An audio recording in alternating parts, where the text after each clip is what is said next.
across the UK, on DAB+, on YouTube, on your mobile, and on your side. This is Talk.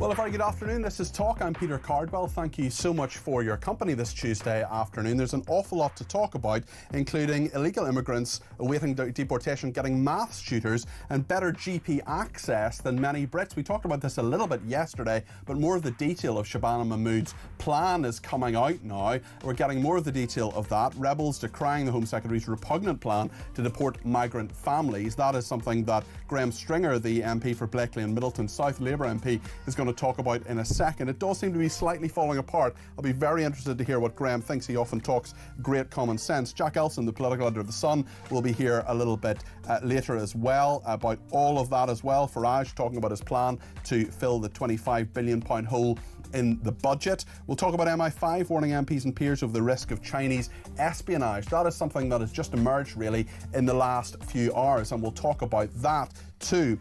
Also, Tesco's decision to rename Christmas trees evergreen trees. That is woke nonsense from Tesco, following in the footsteps of a number of other supermarkets as well.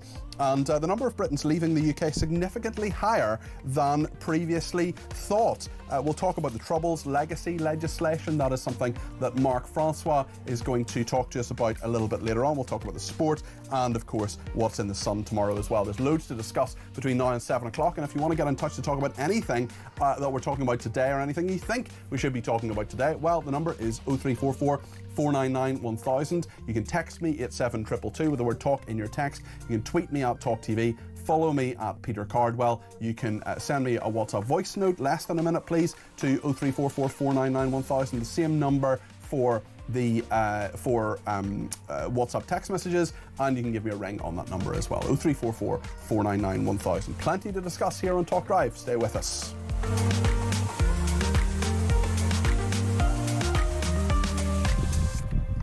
Well, the Office for National Statistics, it has one job, and that is to get the statistics right. But they've told us now that actually non-British net migration is estimated to have peaked above 1 million in a year. This is people here legally.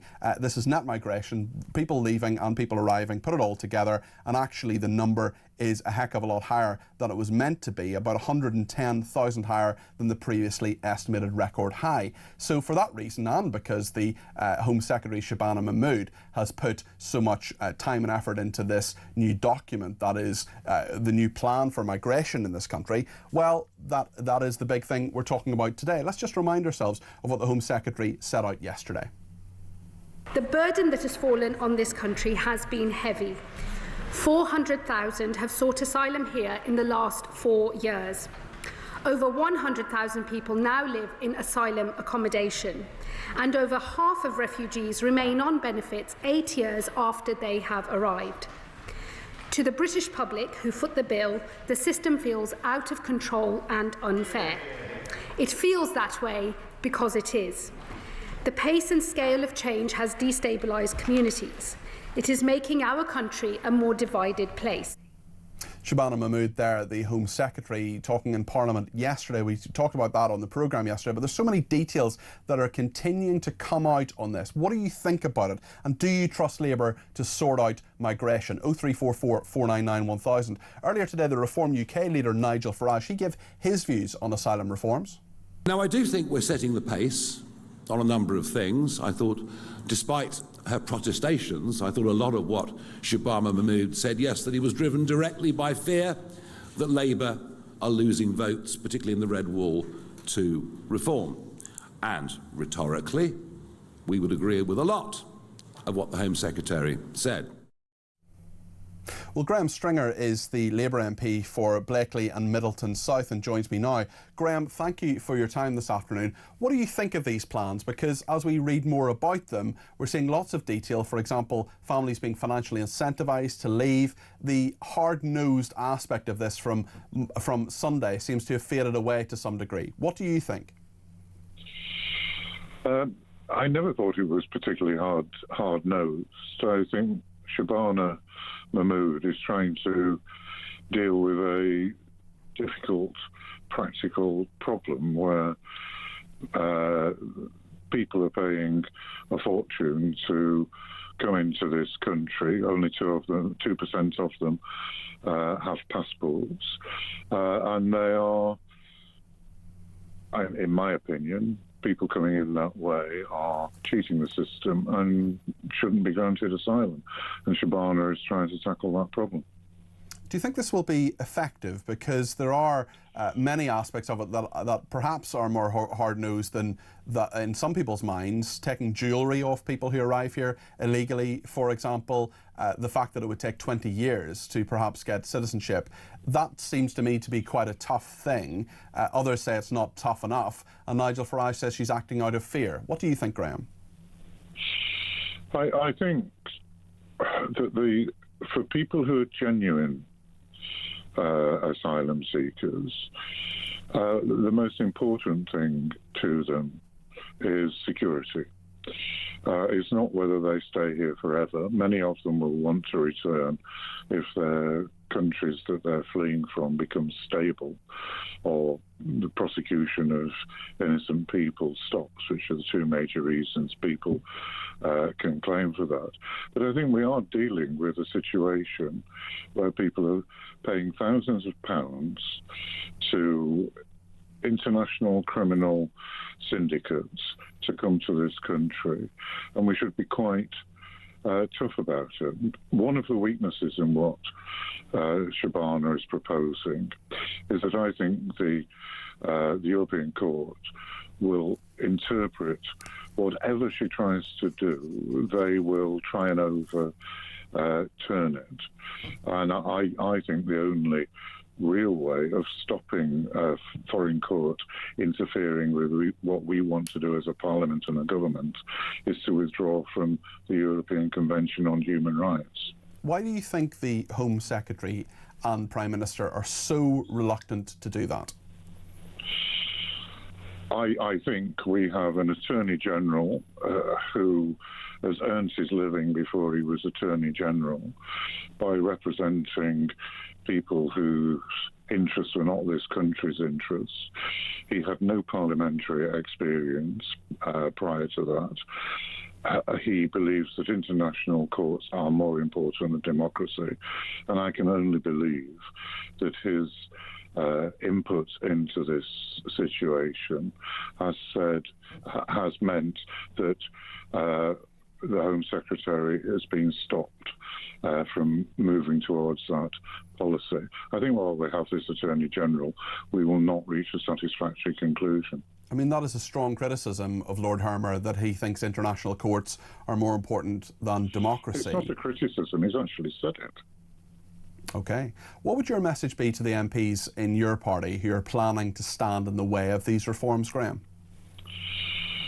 I think some of their comments that they've made, scraping the bottom of the barrel is one that comes to mind, are extreme. Do they actually think that people who are coming here without passports, and they must have had passports because, well, many of them must have had passports because they've travelled through many countries, including France, where they would have to have shown a passport or some equivalent ID document. So they're making a choice to come here from a country that is not unsafe. They're doing it by illegal means. It's not legal to make contracts with criminals. They're destroying their documents, and I think that is a problem. It's a problem that there is a large cost to these people when they get here, but it is also a problem that they're undermining the system that is there for people who really are refugees. So I would say, think about the practical problems, think about what your constituents think about it, because it's clearly one of the top three issues in the public's mind, that this system isn't fair. They hate the idea that people are just turning up in boats and getting housed and given money ahead of many queues for housing that people who are already in this country would like.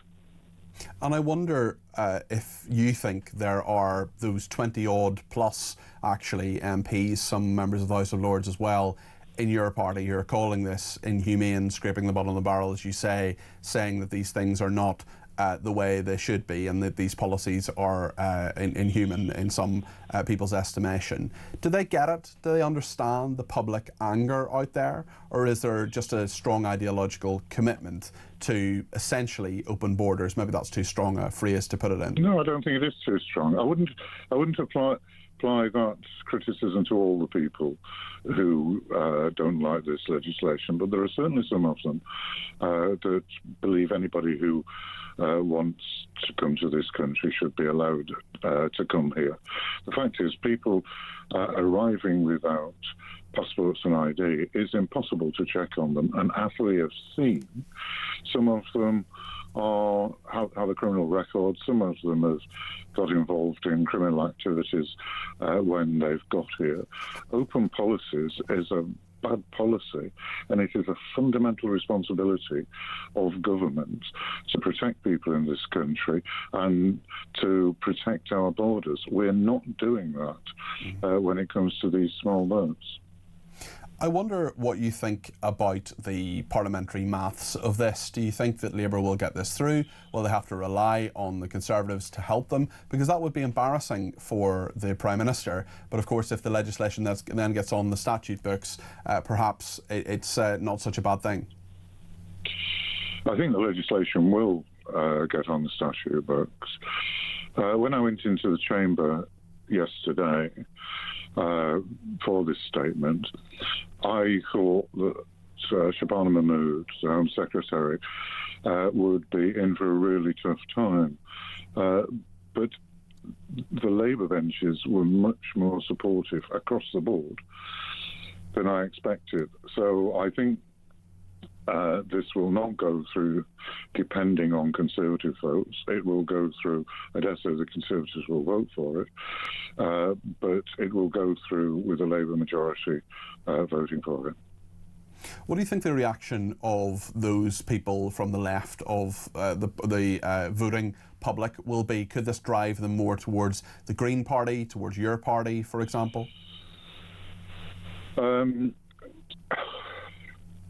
I don't know the answer to that.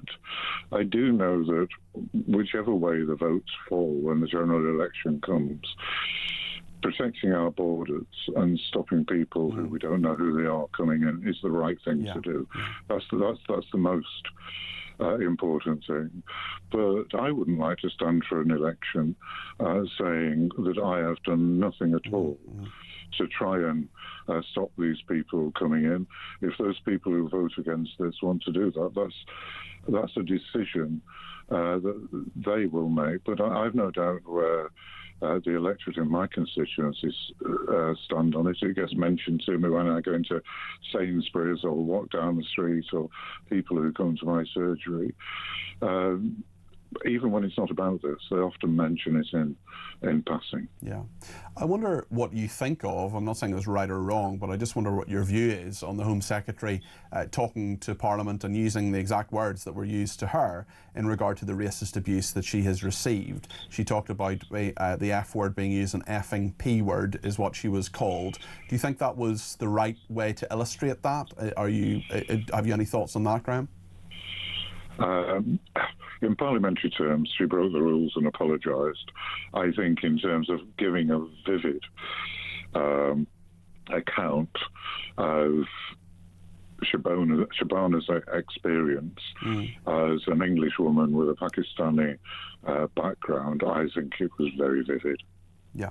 Graham Stringer, thank you very much. That's Graham Stringer there, who is Labour MP for Blakely and Middleton South.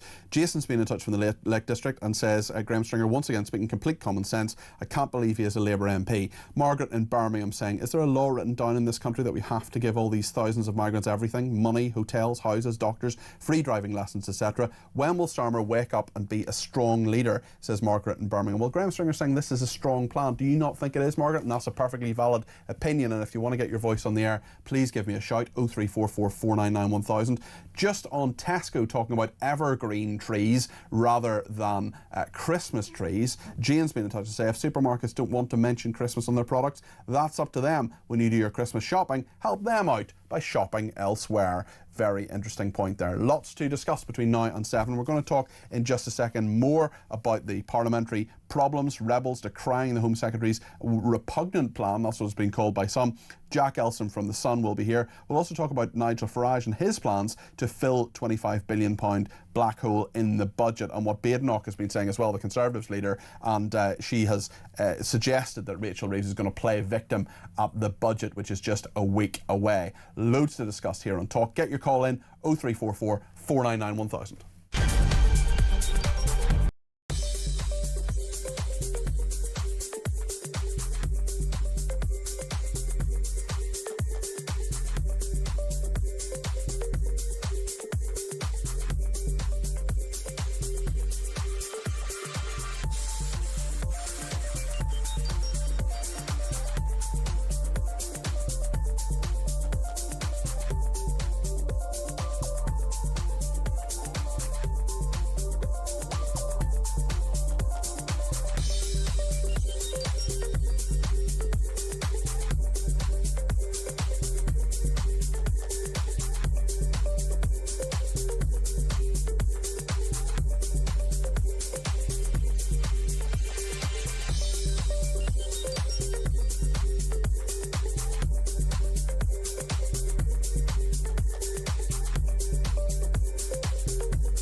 In terms of your question around taxes, there are no additional tax rises needed beyond the ones that I've set out.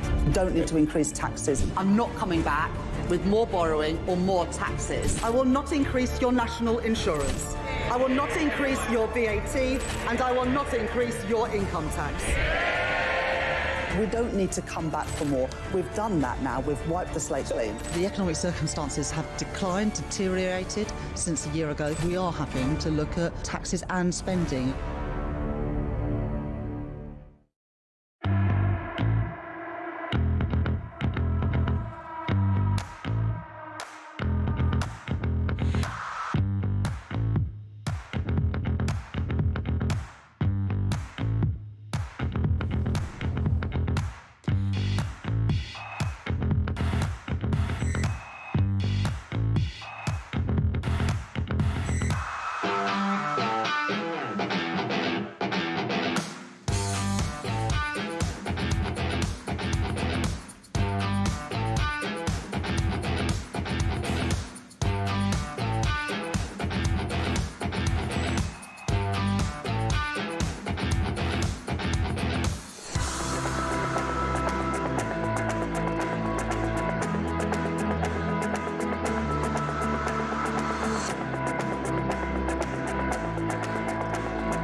Across the UK, on DAB+, on YouTube, on your mobile, and on your side.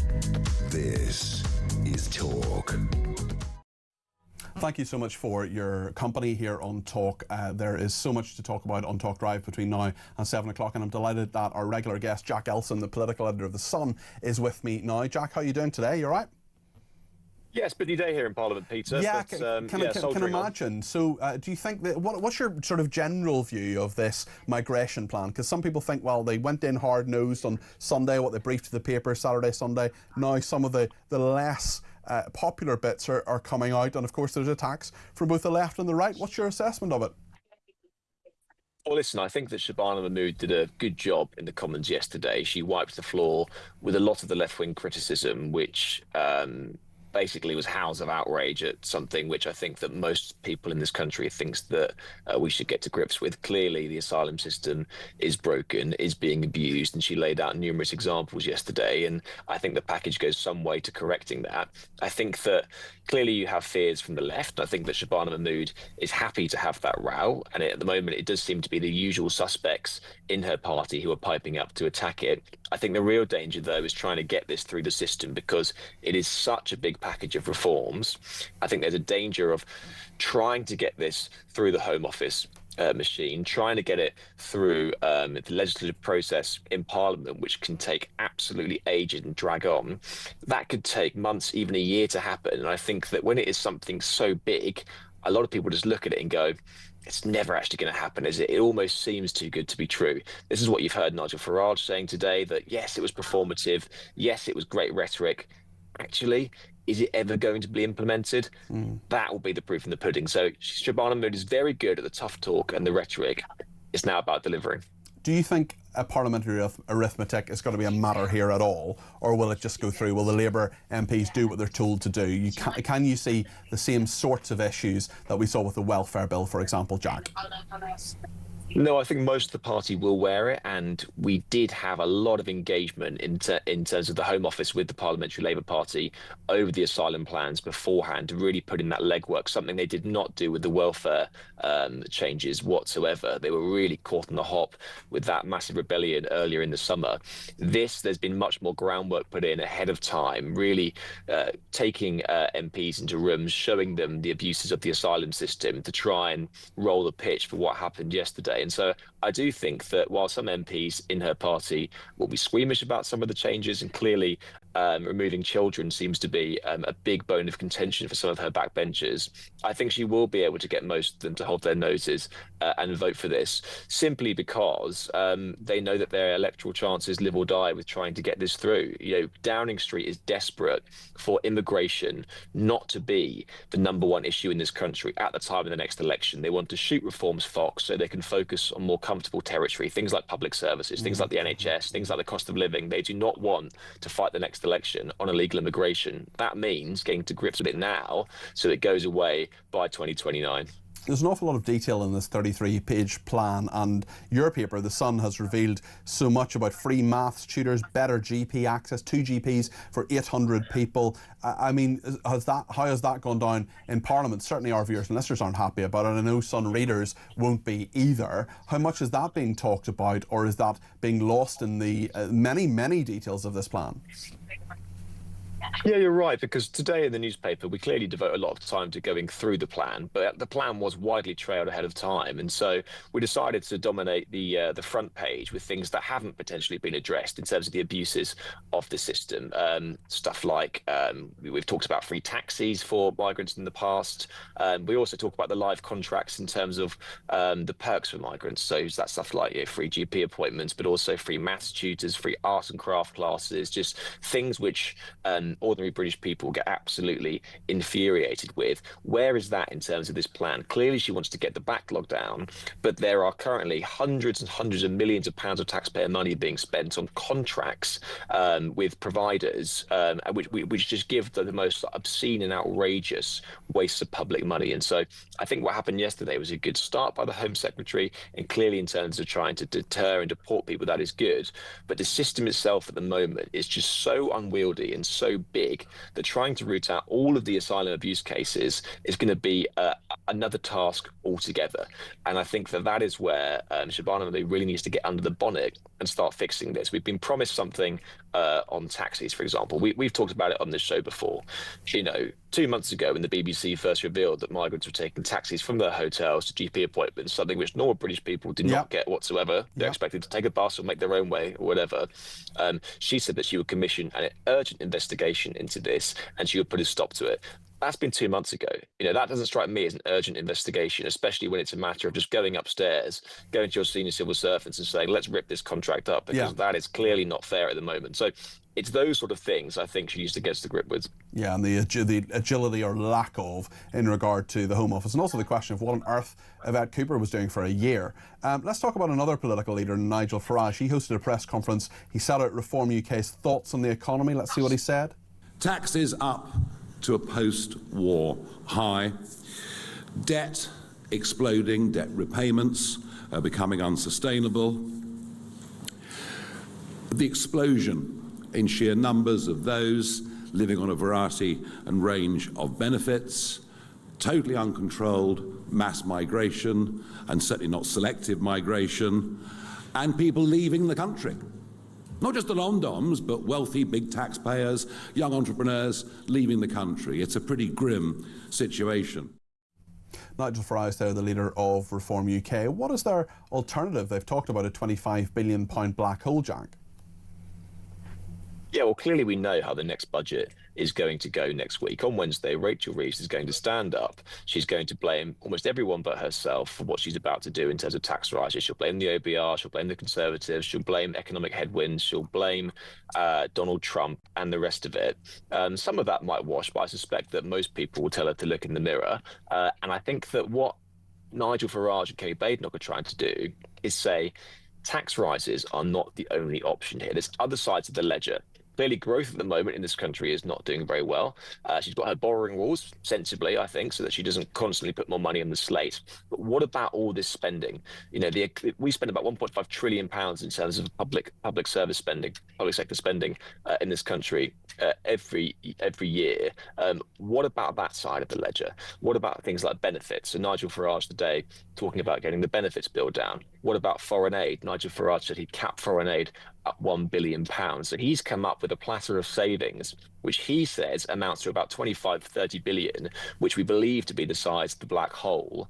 And so he's saying that rather than just reaching for the tax lever, which this government has done multiple times, actually, let's look at some of the eye-watering spending, which at the moment, Rachel Reeves doesn't seem to be willing to touching. And, when she's giving this budget next week, she's really trying to talk to three constituents. She's trying to talk to the markets clearly by saying we've got the finances under control to the point where we're not just racking up more and more debt. She's speaking to the country in terms of trying to say that we've got a good hand on the finances. That's going to be seen. But really, there's going to be a big part of next week, which is about her parliamentary party. She knows that she is very vulnerable to do with the parliamentary party. There's lots of unhappiness with the direction of her treasury. Many people would like to see her borrow more money, and they're very unhappy with any sort of thought about about spending cuts. And so I think that is where the bone of contention is going to be, and that's where the political battle lines are going to be drawn. There's not going to be much in the way of spending cuts next Wednesday. Nigel Farage and Kemi Badenoch both saying there must be, otherwise, in the words of Kemi Badenoch, Labour could bankrupt Britain. Just one thing that's happened in the last few hours, Jack, is this warning about, we're going to talk about this next actually in more detail, but the warning about Chinese interference with our democracy. Clearly this has been a problem for a long time, but a stark warning from MI5, Jack. Yeah, this really came as a, I would say a bolt from the blue today. In some regards it did, although we've been having warnings from MI5 for a while now on this. Essentially, the Speaker of the House of Commons, Lindsay Hoyle, sent an email round, pretty alarming email to MPs, peers and their staff, with a new espionage notice from the security services, which not only said that Chinese spies are trying to recruit people within the Westminster village on LinkedIn and other social media sites, but actually named two people who pose as headhunters, who try and reach out to staff, MPs and the like, and try and essentially get them to dish information, which they then pass back to the Chinese security services and even try and recruit them as officers. And clearly this whole thing has been framed in the recent row on Chinese spies, and Tories, Reform and critics are saying, if not this, then what is going to wake this government up to the threat that China poses? And it's not just this government, to be fair. The last government also grappled with it, and it is that constant tightrope which ministers have to walk between yes, clearly China is a massive, massive threat to this country, and they constantly try and bombard and sabotage and infiltrate with various attacks. But do we need their economic might and their trade? And so that is clearly a balance at the moment. And there's been calls for China to be placed into the top tier of this foreign influence register scheme, and it seems absolutely baffling to most people that China is not placed in that highest sanction level. But yeah, it's very worrying, I think, in Westminster. It does feel that these attacks are becoming more coordinated. In the words of MI5, they are targeted and widespread. And so there has been calls in the back of this really sort of tighten up the regime on China. And Security Minister Dan Jarvis was in the Commons earlier. It came out with a pretty cobbled together package, a few more million for crypto technology, but it didn't really seem to address the key question of what actually is our strategy towards China, because the government's saying we're challenging, we're cooperating, competing, but at the moment it doesn't seem that anything materially is actually changing. Yeah. Jack, thank you. That's Jack Elsom there, political editor of The Sun, and the Chinese embassy has responded to these accusations that it is attempting to contact MPs and peers so it can spy on the UK. Spokesman for the embassy said these claims by the UK side are pure fabrication and malicious slander. We strongly condemn such despicable moves of the UK side and have lodged stern representations with them. We urge the UK side to immediately stop the self-staged charade of false accusations and self-aggrandisement and stop going further down the wrong path of undermining China-UK relations. I think we can probably draw our own conclusions from all of that. Timothy Dolan in Barnsley in South Yorkshire has been in touch and says, "Hi Peter, great show. Keir Starmer could get this legislation through with the help of Conservative votes, but his own MPs are not afraid to vote against him. And like the welfare vote fiasco, he will be too afraid to push this legislation through due to the risk of showing how many Labour MPs will vote against him. He is weak and a damaged leader, and his own MPs know it," says Timothy. Well, thank you for that. Josie has got in touch from Birmingham. She says Tesco obviously have not thought it through about these Christmas trees, as not all the artificial ones are green. Idiots. Love the show and have a fab week. Thank you, Josie. We'll talk about that show a little bit later on. Bill in Northumberland says, "Isn't it obvious the Starmer party is using this new migration policy to distract from next week's Black Wednesday budget that will finally destroy our fragile economy?" Enjoying the show, says Bill in Northumberland. Well, thank you, Bill, for that. And of course, we'll have full coverage of the budget next week. Jane says, "Until these MPs and Lords live next to a migrant hotel or a house of multiple occupancy, they will never understand none of these decisions having a negative impact on them. Some of them have huge houses. They must have rooms available." Well, lots more to discuss, including that threat from China. It's a big thing. The Speaker has been talking about it, and we'll get the very latest on that in just a minute here on Talk.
Across the UK, on DAB+, on YouTube, on your mobile, and on your side. This is Talk. Well, thank you so much to everybody who has been in touch. More of your calls, texts and comments, and we'll get some voice notes as well on the air as soon as we can. I want to talk more about this Chinese issue. I read out the statement there from the Chinese embassy earlier, and we're going to talk to Jaya Patak from the Interparliamentary Alliance on China in just a moment. But let's take a look at what the Security Minister Dan Jarvis said about China earlier today. Our intelligence agencies have warned that China is attempting to recruit and cultivate individuals with access to sensitive information about Parliament and the UK government. MI5 have stated that this activity is being carried out by a group of Chinese intelligence officers, often masked through the use of cover companies or external headhunters. It is not just parliamentarians who should be concerned by this. Parliamentary staff, economists, think tank employees, geopolitical consultants and government officials have all been targeted for their networks and access to politicians. I urge all parliamentarians and their staff to be wary that China has a low threshold for what information is considered to be of value and will gather individual pieces of information to build a wider picture. Dan Jarvis there, the Security Minister, Home Office Minister, who was talking about this. Well, Jaya Patak is with me now from the Interparliamentary Alliance on China. Jaya, thank you for speaking to me today. What do you make of this warning? It's a very stark warning from MI5. We know the background, or people may remember some of the background of the spying case which collapsed, but clearly the threat continues. I mean, I know the Chinese embassy said it's all a load of nonsense, but, you know, Asmati Rice-Davis would have said, they would say that, wouldn't they? Yeah, well, thank you for having me. And just to begin with, this is a stark warning. However, it is not a new warning. This is a well-worn, documented Ministry of State Security strategy. And this is a low-cost, high-impact strategy. Thousands of approaches can be made through a social media platform like LinkedIn, and you only need one of those to work and one of those connections to be made for it to have made the operations worthwhile. In terms of the precedent of this, and in terms of it not being new, we had a case in 2018 from the US. This was reported by Reuters, and also a case in the UK in 2023 reported by The Times. Essentially, LinkedIn makes this very easy. You can use free accounts. You don't need to have premium paid accounts. And if you do have a premium account, you can use at a comparatively low rate. And in terms of the structure in which how LinkedIn operates, it's the perfect platform to perform such espionage sort of strategies and to implement them on people, and for a range of reasons. You know, ultimately, the culture of LinkedIn in and of itself, it's a platform where people routinely accept connection requests from individuals you don't really know personally, but who appear to be legitimate, work in similar sectors, you share mutual contacts with them, they look credible professionally. But then there is also the ego dynamic, which is you might be flattered if you have somebody approaching you, offering jobs, offering meetings, offering, you know, all expenses paid trips to China. And in addition to this, you are able to cultivate the kind of low friction environment in which hostile state actors can blend in and build relationships. And that's what this is all about. Tell me about what Dan Jarvis was saying there about the relatively low level of information, because some of the information that came out when we read detail about the spying case and speculation about cabinet reshuffles and things like that doesn't seem to be really that premium.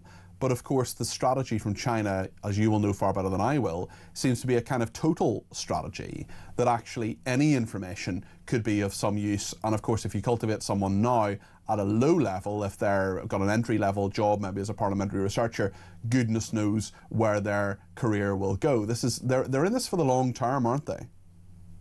Absolutely. And I think that we have this perception that when we're talking about the types of information that, you know, spies of hostile state actors may accumulate, we have this image of, you know, this James Bond sort of cinematic approach to this type of information. You know, really, any information can be crucial in building a picture, in building up patterns, pattern of life information, who these individuals interact with, who likes their posts on LinkedIn, for example, on a superficial level, who they seem to have a friendship with, and then tracking movements, seeing what events they're at, seeing who, the crowds within which they are associated.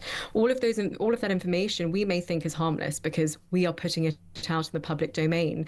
But these are the types of profiles that are built by Chinese state actors when they are trying to create an image of, okay, there is this individual in the center who we're looking at, but what can I find out from all of this information around them?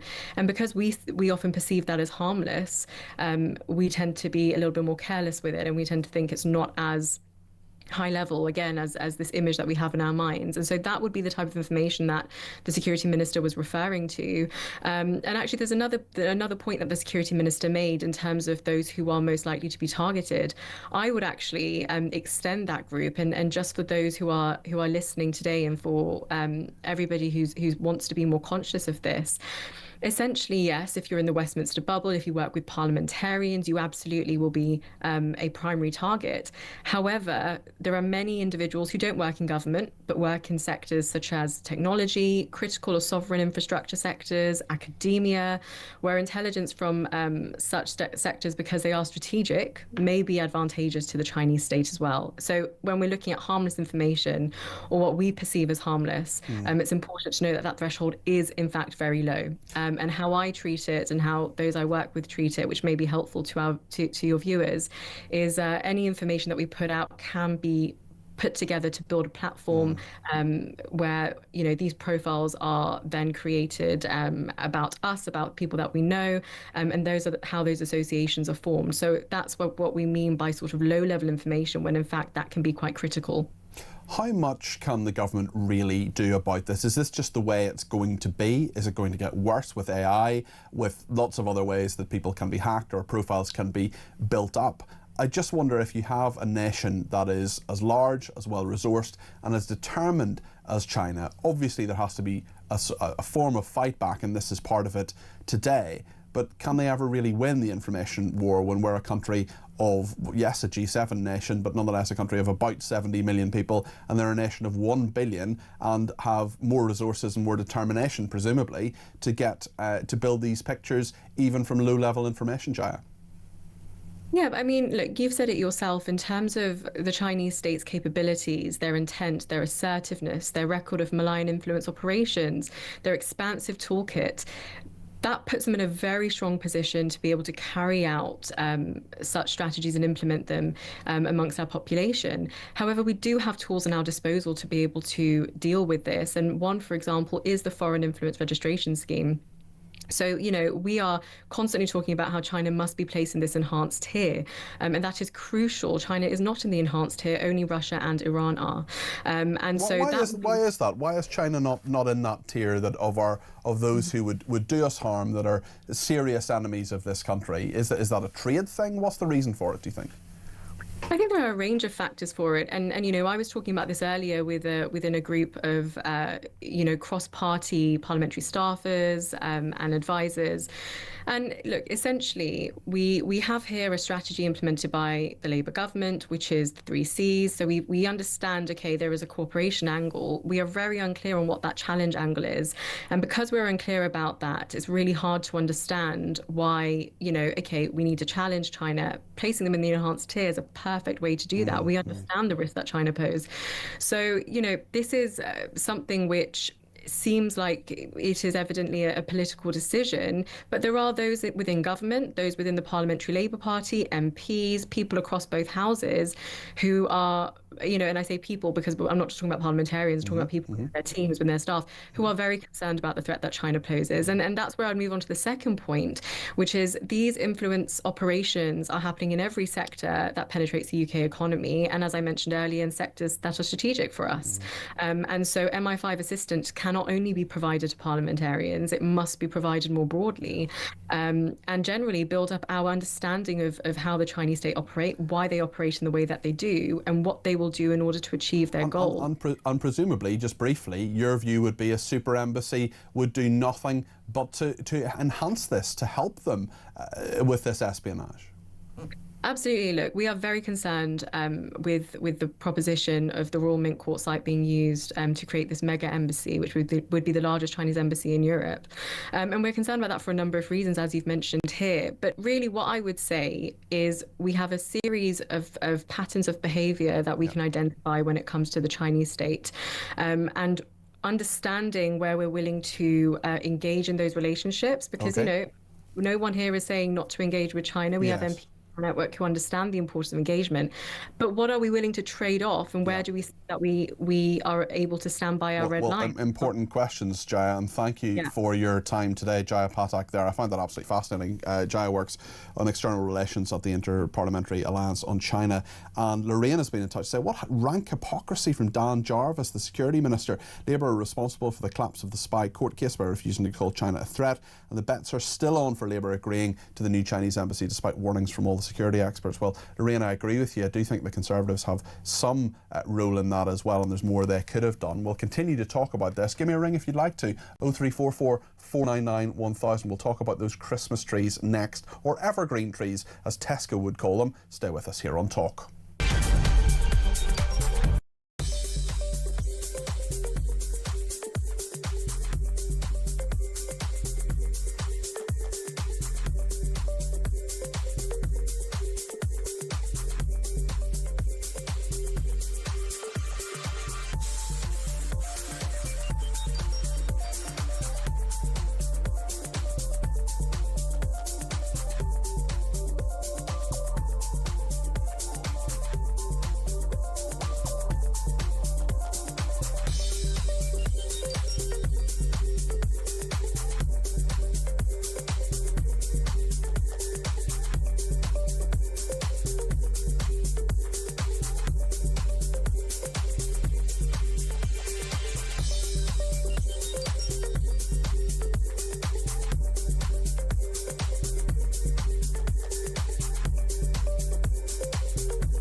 Who would be a better alternative, given that Labour MPs and indeed Labour voters, Labour Party members, tend to go for the more left-wing candidate? Yes, I think for those of us on the right of centre of the spectrum, we should be a bit careful what we wish for here. I believe Ed Miliband is the most popular cabinet minister amongst Labour Party members. It would be good fun, though. Those 2 weeks before the country imploded would be fun. We would be back to the banter era. You're absolutely right, Julia.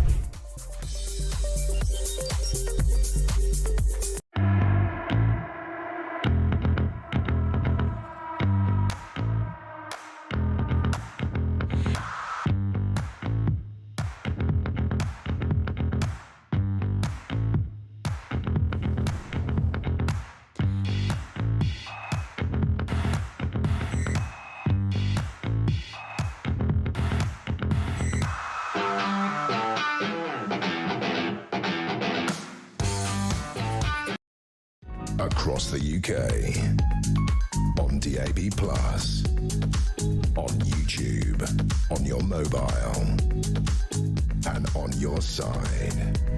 This is Talk. Well, thank you to everybody who has been in touch, including Richard, who says, Rick, who says, as the illegals who come in on small boats must have had a passport until they got to the Channel, I suggest that if they no longer have that passport, when they're either met by Border Force mid-Channel or arrive at a UK port, they should not be allowed to go any further, not onto the Border Force boat, from a dinghy or off the dinghy of the UK. They should be given enough fuel to get back to France, which, by the way, is not a war-torn country, and mass is bigger than we are, says Rick in West Yorkshire. Well, thank you for that. I want to talk now about this problem that Tesco has presented itself with. They appear to have changed the name of their Christmas trees to evergreen trees. The supermarket is selling the 6'5" luxury evergreen tree at £60 on its website and in store too. Well, let's talk to Philip Kistley about this. He's a senior fellow at the New Culture Forum. Philip, always good to talk to you. What on earth is going on here and why? Hi, Peter. Well, first of all, it's great to see you again. It feels as though it's a ridiculous act of cultural silliness and self-negation. And I just read about this and felt incredibly angry because it isn't just one thing. It isn't just on its own. Lots of things have happened in a similar vein, haven't they? We've talked on this channel about similar kinds of things. We talked not long ago about a school marginalising Easter for these very reasons of cultural sensitivity and all of that kind of thing. Now, I've got lots of friends from various different faiths and different ethnicities and all the rest of it. Not one of them, not one single person will be offended by Christmas, and absolutely wouldn't be offended by Christmas trees. And I've spoken to a couple of people about this today, and people are just kind of nonplussed by it. It feels as though Tesco have really kind of shot themselves in the foot here, and I think it's really good that there's such a big, strong response to this, because it is one of those things that just displays weakness. It demonstrates a kind of a fear. A real fear of criticism and a real fear of our own British cultural identity. And it is absurd, Philip. I mean, the reason people put up trees is because it is Christmas time, and there are people putting up. Debbie's been in touch from Lincolnshire, who's already put her Christmas tree up, which I think is maybe a little bit early on the 18th of November, but that's fine. She's getting her home in the mood for the season. And the point is, it is because of Christmas. People don't just put up evergreen trees for no reason in their home. They don't just do that. It's for Christmas. The point is that it's about the birth of Christ. And there are loads of people, Christian and otherwise, who mark Christmas. I'm not saying necessarily celebrate it, but there are loads of people who never go to church, who maybe consider themselves Christian to some degree, but don't have an active faith, who mark Christmas time. There are people who take days off because it's Christmas, go on holiday, or give gifts, who aren't Christian. But the point is, the name of the festival is Christmas. It drives me mad, and has for years, that people call, sometimes when they're writing it, they put Xmas or something like that. That drives me mad as well, because the name of the festival, the point of the festival, is Christmas. We don't call any other festival by a shortened name. We don't, or we shouldn't change names for festivals such as, whether it's Diwali, whether it's Easter, whatever it is. And this just seems to be a really silly move by Tesco that's trying to airbrush Christianity and the fact we are a Christian country out. Yeah, and I'm just trying to put myself in the position of someone who's going to buy a Christmas tree that isn't a Christmas tree, and then coming home to celebrate Christmas without mentioning the word Christmas. And Tesco, of course, have got Christmas cakes that aren't called Christmas cakes as well. Yes, I've seen that as well. Also, the University of Brighton has advised staff not to say Christmas and call it the winter closure period as well. In 2023, Christmas markets across the UK, including County Durham, were rebranded to winter markets as a move to be more inclusive. I mean, it's just nonsense. It's not inclusive at all. It's certainly not inclusive of people who celebrate Christmas. Yeah, and I think you made the point before, which is a really important point, that this isn't just about religion. This is primarily about culture, because Christmas is a cultural thing in this country. It's a point of celebration. And I suppose my point is, in relation to that, where does this stop? So I just, across the way from me at the moment, just right there, across from my front window, is a beautiful 18th century church. It's a listed building, but is there going to come a point where somebody says, oh, well, that's offensive, because that's culturally offensive and religiously offensive, let's concrete it over and make it into something else? Does it go further still? Are we going to be thinking about closing pubs because they're culturally offensive, or not having dogs and animals in the house because that kind of thing is culturally offensive? Now, this stuff might seem kind of, I'm running before I can walk here, but it's not actually that far away, because things are moving incredibly quickly. We're already, as I say, marginalising Easter. We're already problematizing Christmas, because that's what this is. What's the next step? And bearing in mind what else is happening in society and the culture, we do need to be asking these questions, and we do need to be projecting forward, and we do need to be thinking about what this country is going to look like in 3 or 4 years' time. Philip, thank you. That's Philip Kisley there, who's Senior Fellow at the New Culture Forum. Kristen Ottershaw has been in touch to say, Peter, I've been at Addleston Tesco's today, and yes, they are selling evergreen trees and trees clearly labelled Christmas trees as well. Yeah, I think this is just one particular type, but nonetheless, they're selling evergreen trees for no apparent reason. Dan's in Liverpool and has some thoughts on this. He's given me a ring on 0344 499 1000. Dan, you're very welcome to the programme. What would you like to say? Peter, I would like to just say I'm absolutely disgusted with what Tesco's has done. And the problem is, the worst things imaginable have been done by the people who believe they have the good intention. Someone might think this is a great idea, we're being inclusive, but myself, because I come from a half-Muslim background, we get the blame for this because of some diversity officers' bright idea to say, let's change Christmas trees to diversity trees, and then we get the backlash from it. Yeah, we've also had another supermarket didn't have hot cross buns. They had ticks rather than crosses on hot cross buns. I mean, it is just absurd, Dan. And what's the harm in calling something a Christmas tree or a hot cross bun for Easter? Where is the harm in any of that? Who's offended by that? I don't know, because, as I said, I come from a half-Muslim background. Jesus is in our religion. In fact, it's actually even more offensive to take away from it, because it's taken away the celebration of the birth of Christ. Yeah, well, Dan, listen, thanks. Does no one ever think about this? Well, that's a very good point, Dan. Thanks for your points. That's Dan in Liverpool there. What do you think about all of this? Give me a shout, 0344 499 1000. I think the other big issue that people are getting in touch about today is immigration, and Dale has sent me a voice note on that. This is what Dale has had to say on immigration.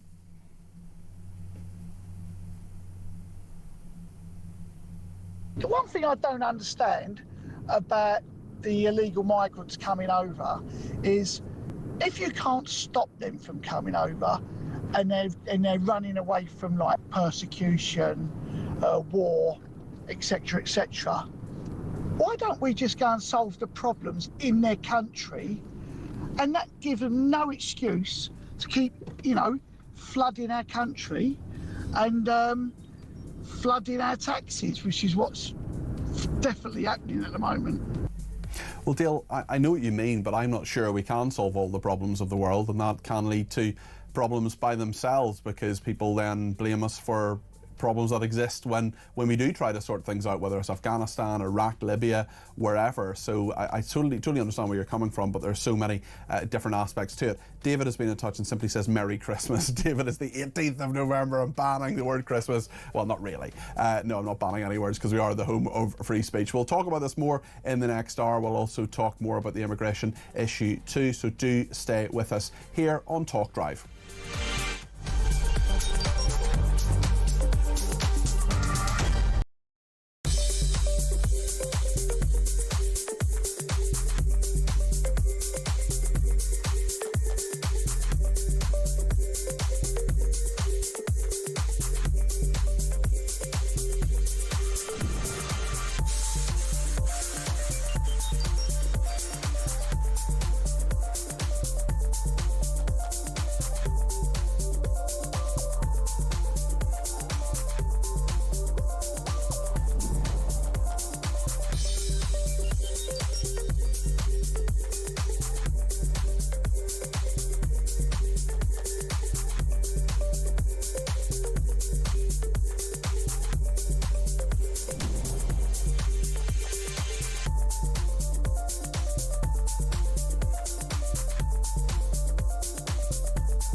across the UK, on DAB+, on YouTube, on your mobile, and on your side. This is Talk.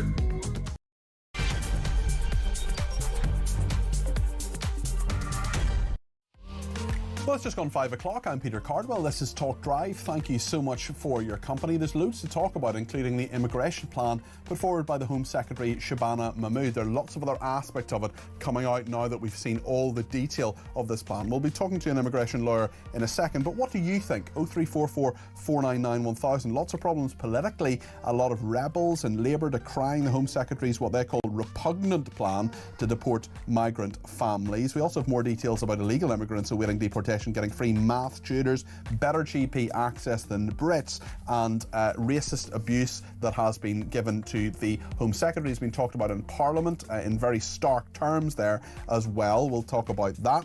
We'll talk about the number of British people leaving the UK. It's significantly higher than previously thought. Why are they leaving? There are quite a number of people have been in touch with me at various points saying, well, we're leaving because the taxes are too high and this country is falling apart. Are you one of those people? Are you thinking of leaving? Why? 0344 499 1000. We'll talk about Troubles era legislation. This is to do with MPs at the moment debating this very important bill about soldiers, some of whom who have been charged with historic crimes. And this hour we'll talk about the sport as well. So be sure to stay tuned to Talk Drive. If you want to get in touch, please do give me a ring. We'll get as many calls on the air between now and 7 o'clock as I always do with all my shows. 0344 499 1000 is the number to call. You can text me 87222 with the word talk in your text. You can tweet me at talkTV, follow me at Peter Cardwell, send me a voice note, less than a minute please. Tech Up Dave goes through them all and we'll play out as many of them as we can. The number for that is 0344 499 1000. Please keep it to less than a minute. That's the number, the main number of course for WhatsApp text messages as well, and to give me a ring to get your voice on the air between now and 7. So much to discuss here on Talk Drive.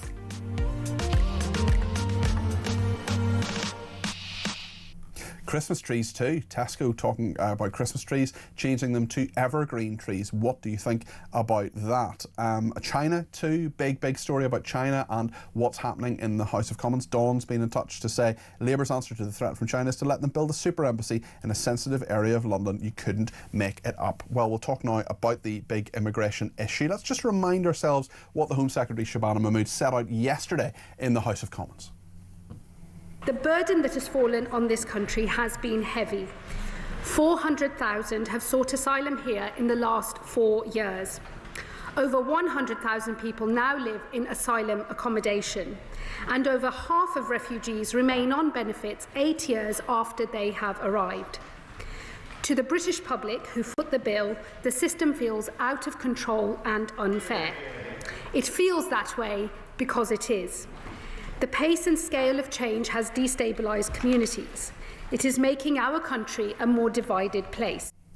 Shabana Mahmood there, the Home Secretary. This is what the Reform UK leader Nigel Farage said about the asylum reforms earlier today. Now, I do think we're setting the pace on a number of things. I thought, despite her protestations, I thought a lot of what Shabana Mahmood said yesterday was driven directly by fear that Labour are losing votes, particularly in the Red Wall, to reform. And rhetorically, we would agree with a lot of what the Home Secretary said. Nigel Farage there, the leader of Reform UK. Well, Dr S. Chelvan is with me now. He's Head of Immigration and Public Law at 33 Bedford Road Chambers. He's also an adjunct professor at the Centre for International Law and Globalisation at Southampton Law School. Dr Chelvan, thanks for joining us this evening. How are you? Very well, how are you? Yes, very well, thank you. What do you make of this plan as a quantum, really? Will this lower immigration numbers, do you think? Well, we'll have to wait and see, but the most important thing is that the UK is still committed to ensuring that those who flee persecution and come to the UK to gain sanctuary are granted asylum. So that's the biggest message I'm sending to all my refugee clients, that the UK will still afford you asylum. So when that happens, do you believe that it is right and reasonable to say to people coming across, for example, in small boats, that this should surrender things like jewellery or other assets that they have? Well, I think that's been very much a sort of a news item which has been tried to be dispelled by Labour ministers already, that they're not looking at jewellery or heirlooms. They're looking at, so we'll have to wait for the devil in the detail. I think that's a scare story, and I hope we're not getting anywhere near that sort of outcome in relation to our asylum system. And with that in mind, Dr. Chelvan, I wonder if you think there has been an attempt here to perhaps portray this as a harder and stronger piece of legislation than it already is. Well, I think that's the usual sort of rhetoric in relation to legislation. In any event, the government will set out the most extreme outliers, and then clearly we're going to have a battle in the House of Commons and House of Lords when any legislation, any bill is introduced to enforce it, especially with the issues regarding benefits pursuant to Section 95 of the Nationality, Immigration and Asylum Act and amendments to that.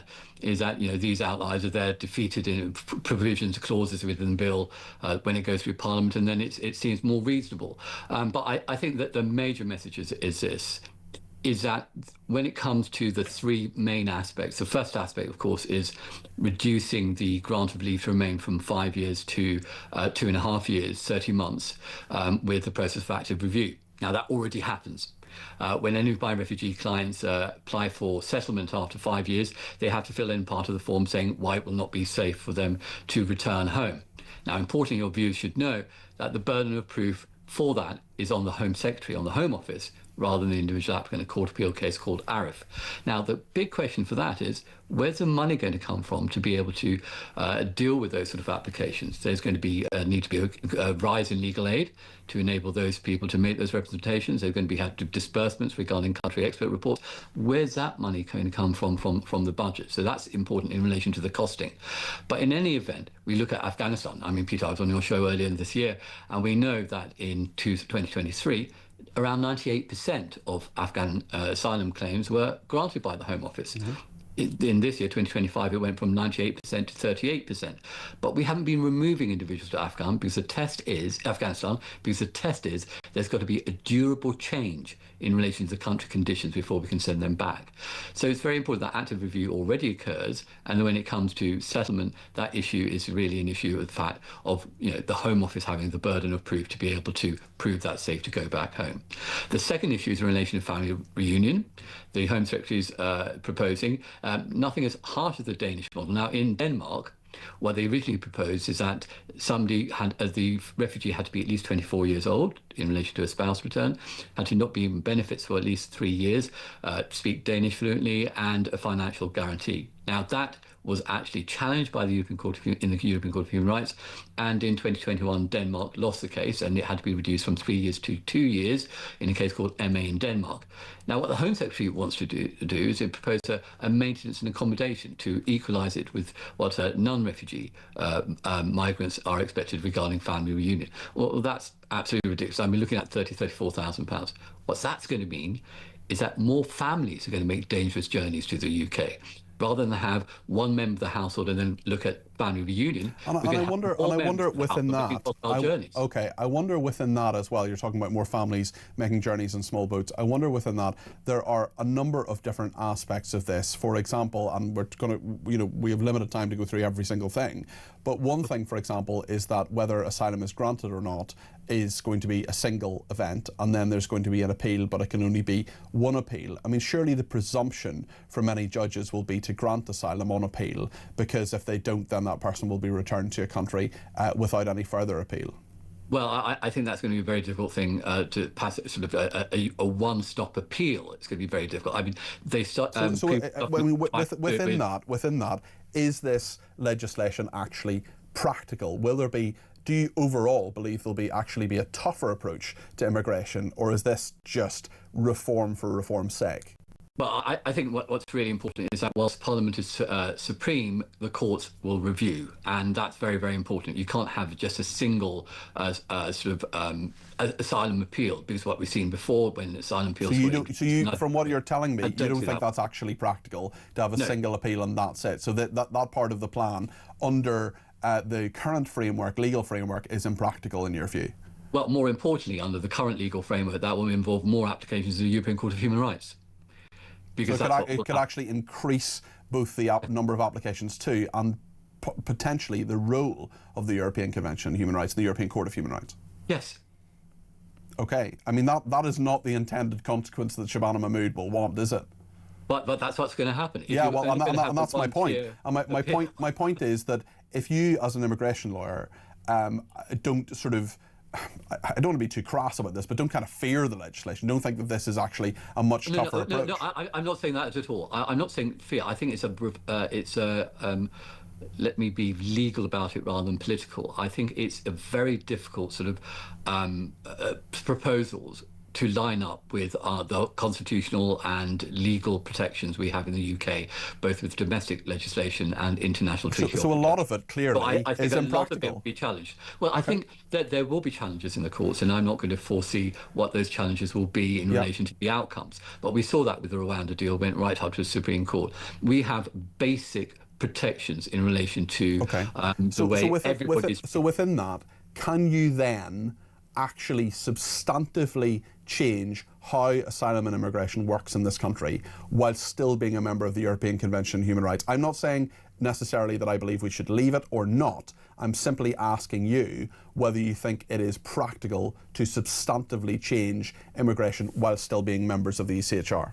Well, I'm going to very quickly reply to that by saying Lord Biggs, one of the Supreme Court justices, only last week gave a speech saying that even those protections are enshrined in common law. That is English and Scots law. You know, common law will always there. So I'm sorry, you're not going to get me to say that everything's dependent on the European Convention of Human Rights. No, I'm not saying. I'm not trying to hamstring you. It's the Refugee Convention. Peter, just one second. The primary piece of international law, which is important here, is the 1951 Refugee Convention. We ratified that in 1952. And the problem we've got is domestic legislation since June 2022, which we introduced the concept of illegal and criminal to those seeking asylum. That's what needs to be repealed. We need to change the debate. And it's got nothing to do with the ECHR. It's got to do with basic human rights protections. It's not got nothing to do. Well, the quantum. Peter, even the Supreme Court said, let me speak. It's not just the ECHR. Okay. It's also the Refugee that's fine. Everything. I'm not painting the ECHR as the boogeyman here. I'm not saying if we withdraw from it that everything will magically be solved. Clearly there's a lot of case law, clearly there's our own system, clearly there are conventions that we are part of. But my question to you is, given what Shabana Mahmood wants to do, or at least says she wants to do, given the current framework, which includes, I'm not painting it as a boogeyman, but it includes the European Convention on Human Rights, there are going to be many, many obstacles to what she wants to do, even if this legislation goes through. And I suppose the further point is this actually going to solve, change, substantively change immigration in this country? Because from what you're saying, it doesn't sound to me as if you believe it will. Well, look, you said I've only got a limited amount of time to deal with the provisions in the proposed, bill and the proposed changes. So I'm going to sort of use a quick pathway. Yes, I think first of all there's going to be quite a bit of a battle in the House of Commons and the House of Lords in relation to this legislation in Parliament. Clearly, what we've seen in the past couple of weeks is a change across the globe. We've got Mendami in New York, we've got Peter Jürgen in the Netherlands, we've got what's happening with the Green Party here in the UK, with a rise of pro-immigrant voting intentions. So that's very important that your electorate is aware that the tidal shift is now going the other way, where voters are going for I don't think it is in the UK necessarily, but that's another point. Well, yes, but I'm going to use that as a tackle point in relation to a sea change globally in relation to that. The second issue is in relation to our checks and balances with the courts. And we've seen that with the previous Conservative Rwanda plan, and we will definitely see that with the changes which the Home Secretary proposes, if she gets that through Parliament. And then, of course, we've got the other protections in relation to our the European Court of Human Rights, which this government has said quite clearly it will not rescind from. It will not come out of the convention. So, and importantly, Shabana Mahmood, the Home Secretary talks about looking at Article 3, the European Convention of Human Rights on torture and inhuman degrading treatment. The Strasbourg Court has made it very clear, and even Chris Phelps, the Shadow Home Secretary, said over the summer, before trying to withdraw from the European Convention, he said you can't really tinkle with, you can't sort of interfere with Article 3. So whilst Article 8, the European Convention on Human Rights on private family life, there has been changes. You can't really change Article 3, and that's a basic safety net, not just for refugees and migrants, but every single listener listening to your programme this afternoon. Dr. Chelvan, thank you. That's Dr. S. Chelvan, Head of Immigration and Public Law at 33 Bedford Road, Chambers, and Adjunct Professor at the Centre for International Law and Globalisation at Southampton Law School. I wonder what you think about what he said there, 0344 499 1000. He is a smart guy. He is a very, very smart guy, and he knows this stuff backwards from his client's perspective. He is doing work which is, of course, within the law, and he wants to do, and that's fine, and that's his job. My point is that I didn't sense any fear there. I didn't sense any worry or really any concern necessarily. I think he's concerned, he's interested in the law and how it's changing and what and he gave us his view on there in a very straightforward, very honest way, and thank you to him for doing that. I'm not sure there are too many immigration lawyers quaking in their boots at what Shabana Mahmood is doing here. I think from what I've heard in the last 15 minutes that the courts will stop a lot of it, not just the European Court of Human Rights, but lots of courts in this country as well. The rule of law is something that's very important, but if you're going to fundamentally change things, if you're really going to have a tough approach, if you're really going to get a handle on an immigration system, which Dr. Chelvan may believe is working to some degree, I don't think is working at all, well, are Shabana Mahmood's changes actually going to make any difference? And from that interview, I'm not sure they are. I'm not sure Dr. Chelvan, who is a really smart guy and has looked through this in some detail, has any real concern that there are going to be major changes in a direction that he wouldn't be happy with. I hope I'm not misrepresenting what he says. I always enjoy interviewing him. He's a smart guy and he's given us his honest opinion. But I just wonder whether we've been sold a pop on this. I just wonder whether Shabana Mahmood is actually saying this is a really tough approach that is going to, absolutely smash the gangs, deal with immigration, bring in a hard-nosed Danish approach, when actually it's not going to do any of those things. And even though it might be hard to get through Parliament, what is the result going to be? Are there going to be people who are actually deported more than there have been previously, especially when the Office for National Statistics can't even get the numbers right? And we're going to talk about that a little bit later in the programme. In fact, we're going to talk about that next with Isabel Oakeshott. The number of British people leaving the UK, significantly higher than previously thought. The Boris wave, significantly higher than previously thought. Mark in Croydon's been in touch and said, for me, you can't simply say what can you offer the UK. If you can't offer a skill or service, we need then no appeal. I don't mean barbers or delivery drivers. I mean looking at what we need, like doctors, and attracting them, and the rest is a hard no. Leave the ECHR and become more selfish, says Mark in Croydon. Lots of people getting in touch about Tesco as well, and also migration, as I say. Mac in Glasgow, the only way to get on top of the invasion of illegals is to stop paying France money, as they're clearly allowing people to come in unchecked. We need to remember France is not a country at war. We need to get out of the European Convention on Human Rights, says Mac. It's the only way. Nothing will change until this happens. What do you think? Well, Mac, thank you for that. I think I've probably just told you just a second ago what I think about this, and I really do believe that the Home Secretary may well have good intentions, but what is the net result of all of it? And I'm just not sure there's anybody, any migrant, any immigration lawyer, anybody who's happy with the system at the moment, quaking in their boots thinking huge amount of deportations coming. And actually, the Conservative plans, and even Reform UK as well, even if they leave the European Convention on Human Rights, what about the courts in this country as well? Fundamental change is needed, I believe, to sort out the European Convention on Human Rights and to sort out the immigration system more widely. Will that be delivered by Shabana Mahmood? I'm not so sure. Let me know your thoughts. 0344 499 1000. Maybe you think I'm talking nonsense. Maybe you think Shabana Mahmood is wonderful and this plan is going to solve everything. Whatever you think, whatever your perspective, we're the home of free speech, we're the home of common sense. I want to get you on the air. 0344 499 1000. Isabel Oakeshott next. Stay with us.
today, the Labour government is bringing forward a bill which is going to remove the immunity for prosecution for those men who fought in Northern Ireland during the period. I'm going to get angry. So blokes in their 70s and 80s are going to spend the last days of their lives dragged through the courts, going bankrupt with legal fees. Thank you very much indeed for doing everything you were told to do in that country all those years ago. We're going to make the last few months of your life a living hell if you're not living on the streets anyway. And there are veterans who are going to be in Parliament Square today fighting that.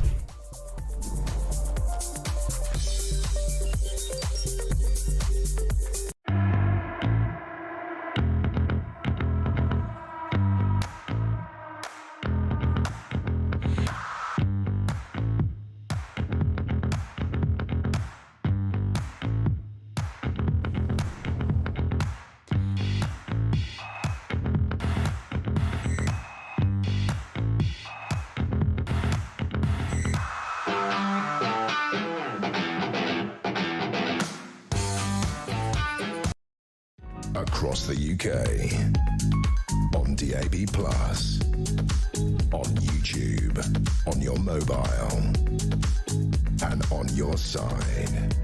This is Talk. Well, thank you to everybody who has been in touch on Twitter. I've just had a look at the tweets there during the break. Max says, no, it is getting to a sad state of affairs when we have to be silenced over our Christmas and other Christian festivals. Amy says, I read somewhere that according to this new asylum plan, the government are going to give failed asylum seekers £3,000 in order to leave. I think they do already, actually, and they could well give more money in order to encourage them anyway. If that's true and this is going to happen, then where is this money going to come from to pay for it? Well, the answer, Amy, is you and me, the taxpayer, I'm afraid. Bob in Surrey says we won't be getting a general election for at least 18 months, maybe 2029, so not much we can do except see if Shabana Mahmood's plan reduces numbers. Tens of thousands on boats, hundreds of thousands, legally millions already here, says Bob in Surrey. Yeah, we're going to talk about that in a second with Isabel Oakeshott, about all these people who are leaving the UK. And Sasha has been in touch and says, it isn't just Tesco that's deleted Christmas, Peter. I bought a tree, baubles and tinsels from my mother's flat from Asda today, and none of it says Christmas on it anywhere. And Sasha has sent me a number of pictures there, and I'm just having a look at these, saying, yeah, pre-lit green tree, no sort of Christmas on it anywhere. Sent me the picture of the baubles and so on. Thank you for that, Sasha. There's quite a lot to think about on that, and certainly a number of different organisations and supermarkets clearly not going down that road. Another person on text messages says, if we are all in this together, when are politicians in the House of Lords going to take a hit on their wages? We all know the answer to that. Shame on them, because we will all know they will get massive pay rises next year. Well, speaking of numbers, I've been very concerned about the Office of National Statistics, because this is on migration figures. The agency published revised numbers for 2021 to 2024, which set out a very, very different picture as to what we've been told previously. The Boris wave, unsurprisingly, larger than previously thought. When British people are excluded, net migration is now thought to have peaked at over 1 million people in the year to March 2023. That's 110,000 higher than the previously estimated record high. So that is a lot higher there. But there is a bigger question and an equally valid question about the number of British people leaving the UK, which is significantly higher than previously thought. Well, one person who has largely left the UK for a better and different life is our international editor, Isabel Oakeshott, who has written and talked about living in Dubai.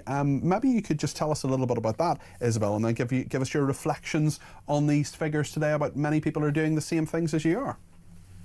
Well, I mean, not a week goes past that I don't meet up with somebody in Dubai that's come out from the UK, you know, whether it's a former MP or former people from public relations or all sorts of walks of life. In fact, people from a whole range of professions that want to connect with me out here because either they're friends already or they've read about how I've made this move. And they're saying, look, I'm thinking about leaving. You know, I actually literally had a drink today with a former MP who told me I would move to Dubai tomorrow if I could.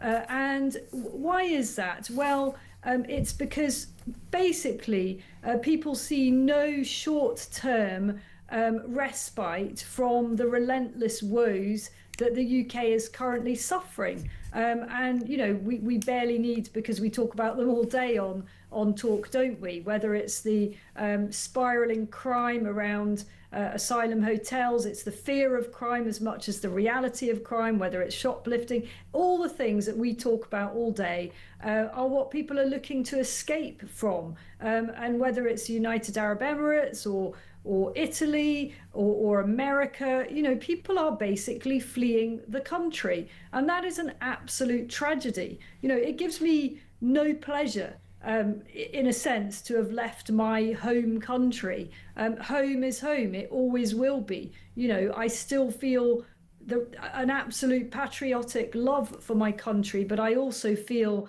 immense sorrow at what has happened to it, what is happening to it. But I do truly believe that we can turn things around. In the year ending December 2024, 257,000 people left, not the 77,000 that the Office of National Statistics showed us, but a number of people came back, revised up from 83,243. I mean, I think there's a sort of slightly narrower question about why the Office of National Statistics, who, you know, you had one job, guys, and that's to get statistics right, really haven't got them right.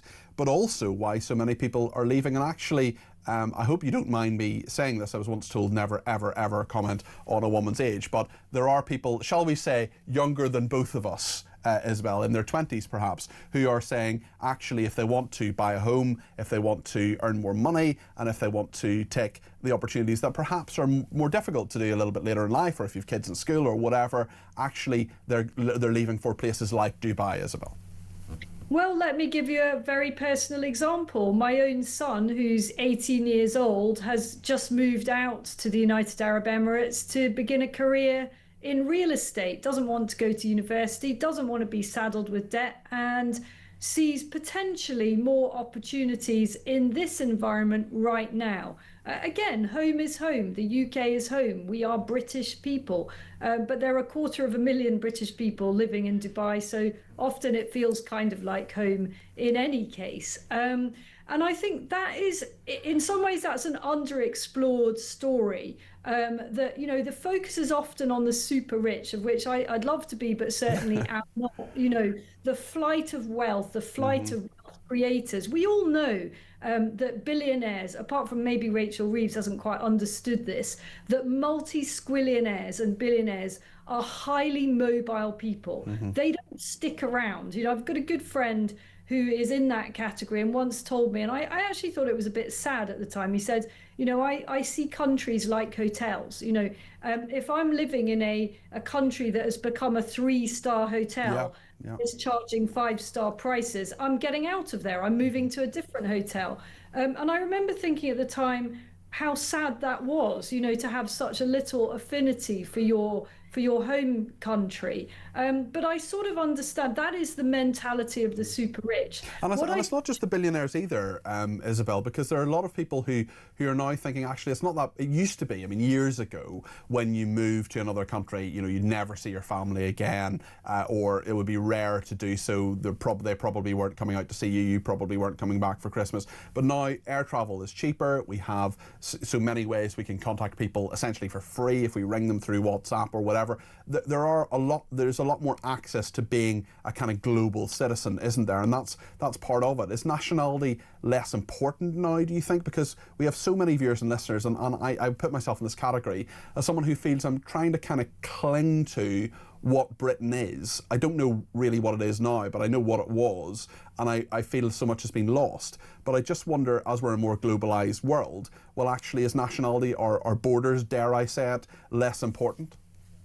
Well, the point I was coming to was actually that the government should be much more worried, in a way, about the ordinary people, as it were, the young people who are starting out, the professionals, you know, the people in their late 20s and 30s, and I see so many of them. Another big cohort here in the Middle East is teachers. You know, we are losing from the UK thousands, I would imagine, literally thousands, not just to Dubai, but across the globe. And again, with healthcare professionals, we are losing these people quite often quite early in their careers, but also in the middle or later stages in their careers, to countries that perhaps offer a sunnier and less tax punitive lifestyle, and that should really worry the government, because as you're exporting, if you're the UK, you're exporting high net worth people and highly skilled people, and they are being replaced, as we all know, and Shabana Mahmood was pretty much acknowledging yesterday, with low skilled people or unskilled people. That's a really very, very daft trade. No sensible regime would want to be making a trade of that kind. And you asked a more nuanced question about, to what extent does nationality and borders matter? And I think that's such an interesting question, and it's for the younger generation to really answer that question, not you and I, Peter, because we feel fundamentally British. We spent decades of our life in the UK, but in some ways I welcome that level of mobility among young people. But in other ways I'm reminded of that notorious comment by Theresa May about being citizens of nowhere. Do you remember that? She got a lot of flack for that. But I don't think it's a nice thing to be a citizen of nowhere. And actually, a lot of the super rich are, they choose to be citizens of nowhere, and they rather like that. I then wonder, where do they go to die? I know that's a bit of a kind of, poignant and perhaps gloomy question, but surely ultimately you want to go home. Where are your roots? Yeah, and I don't think being rootless is a good thing either. I totally agree. Thank you very much, Isabel. Really interesting to talk to you about all of those issues. Isabel Oakeshott, Talk's international editor, who lives most of her time in Dubai now. Fern in Glasgow says, if I had any money and good health, I'd be out of this country too. Charlie Mullins had the right idea. Get out before inept governments bleed you dry of everything you've worked for, or face a retirement in poverty when they still tax every last penny out of us. Paul in Durham says, I returned to the UK after living abroad. My current Christmas tree was bought in Malaysia. The previous one was bought in Indonesia, both labelled as Christmas trees, says Paul in Durham. David says, where was Starmer yesterday? Surely he should have been there to support such a major statement. No idea where he is at the moment. Actually, he took cabinet this morning anyway. And Tom in Pontypridd says, Tesco advertised food for Diwali and Eid and didn't use a generic title in its adverts. It's a disgrace that the Christian country has made it feel we can't celebrate Christmas in case it offends. If that were the case, surely Tesco would have used generic titles for Eid and Diwali. Two-tier again, says Tom. And thank you to Nat, who has sent me Tesco's screen grab, which a couple of people have sent me actually, which is a Tesco top iced fruit cake. No, it's called a Christmas cake. Why can't we just call it a Christmas cake? Because that's what it is. Lots more to discuss on all of this, and we'll talk in a second to Mark Francois, the MP for Raleigh and Wickford, who is a shadow defence minister, about some legislation going through Parliament at the moment in regard to prosecuting soldiers. I know we have a lot of people who've given service to this country in the military. Maybe you're serving at the moment. A lot of people wondering about this. We talked about this last week as well on Armistice Day. Of course, there was Remembrance Sunday on the Sunday, and then Armistice Day was the Tuesday, the 11th of November this year. And we talked to a general who was a former general who was telling us about a letter to the Times, really, really worried about lawfare and about soldiers being prosecuted for things they've been told to do, especially with retrospective legislation. We'll get at all of this with Mark Francois in just a second. I want your comments too on all of this. 0344 499 1000.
Across the UK.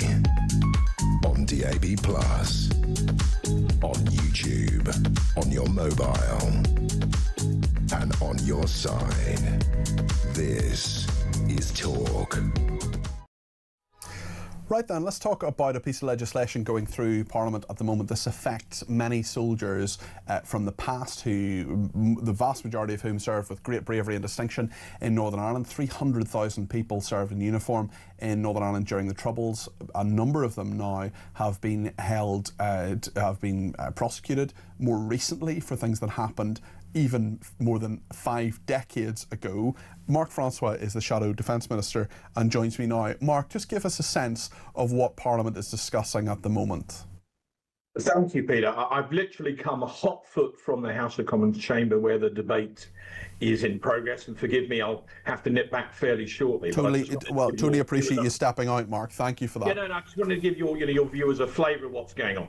So we're debating the Northern Ireland Troubles Bill, and the effect of this legislation is it would restart what I call the conveyor belt of inquest and civil prosecutions lawfare against our veterans who served in Northern Ireland on Operation Banner, over 700 of whom were murdered by terrorists. Thousands had life-changing injuries. Now, perhaps I'm biased, but the government are getting hammered in there at the moment.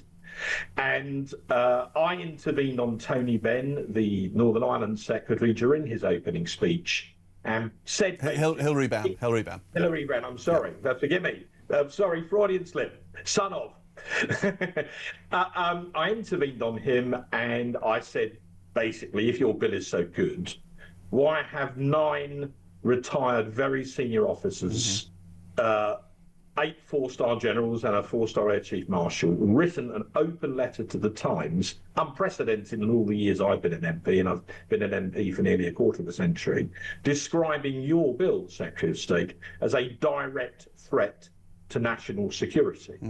And to be honest, he didn't really have an answer. He said he didn't agree with them. Well, there's a surprise. But he didn't really have a fitting answer. And more as this debate goes on, and by the way, there are a dozen veterans up in the gallery, many in their berets, exercising their constitutional right to sit in the gallery and listen to legislation that affects them. And they're looking like they're listening pretty intently too. And they're looking down on us. And as the debate is evolving, more and more people, even a few on the Labour benches, are questioning what the government are doing. And importantly, the Liberal Democrats, their spokesman announced about half an hour ago that when it comes to the vote tonight at 7 o'clock, they will vote with us, effectively against Labour's bill. So at the moment, it looks like it's pretty much only Labour MPs and the minor parties like the SDLP that are going to vote for this benighted bit of legislation.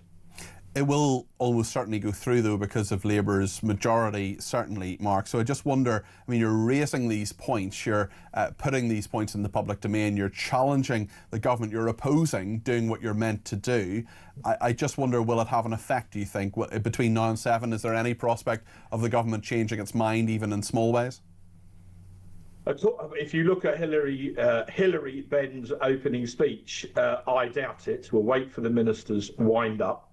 The government have offered no kind of concessions or changes that I've heard in the debate. But look, as you say, it's our job to hold them to account. We're doing it. And you've talked, Mark, about the effect historically, what those generals were saying. We spoke to one of them last week actually, on the programme, was that there's an effect not just for those who've served in Northern Ireland, but Afghanistan, Iraq, other places as well where they've served this country, but also for men and women in uniform today, because of the legal oversight, the fact that they, I think in the letter they said something like they have the enemy in front of them, but they have the lawyer behind them. Correct. That is exactly what they said. And the generals, and they should know something about it, also raised a very pertinent point of the effect on recruitment and retention if this legislation goes through. In its simplest terms, why would anybody want to join the British Army if you're involved in a firefight and you take a split-second decision, and 50 years later, you could end up in a court on a trial of murder. No one is saying that our soldiers are above the law, but they had to comply with very strict instructions, a thing called the yellow card. And obviously the terrorists did not.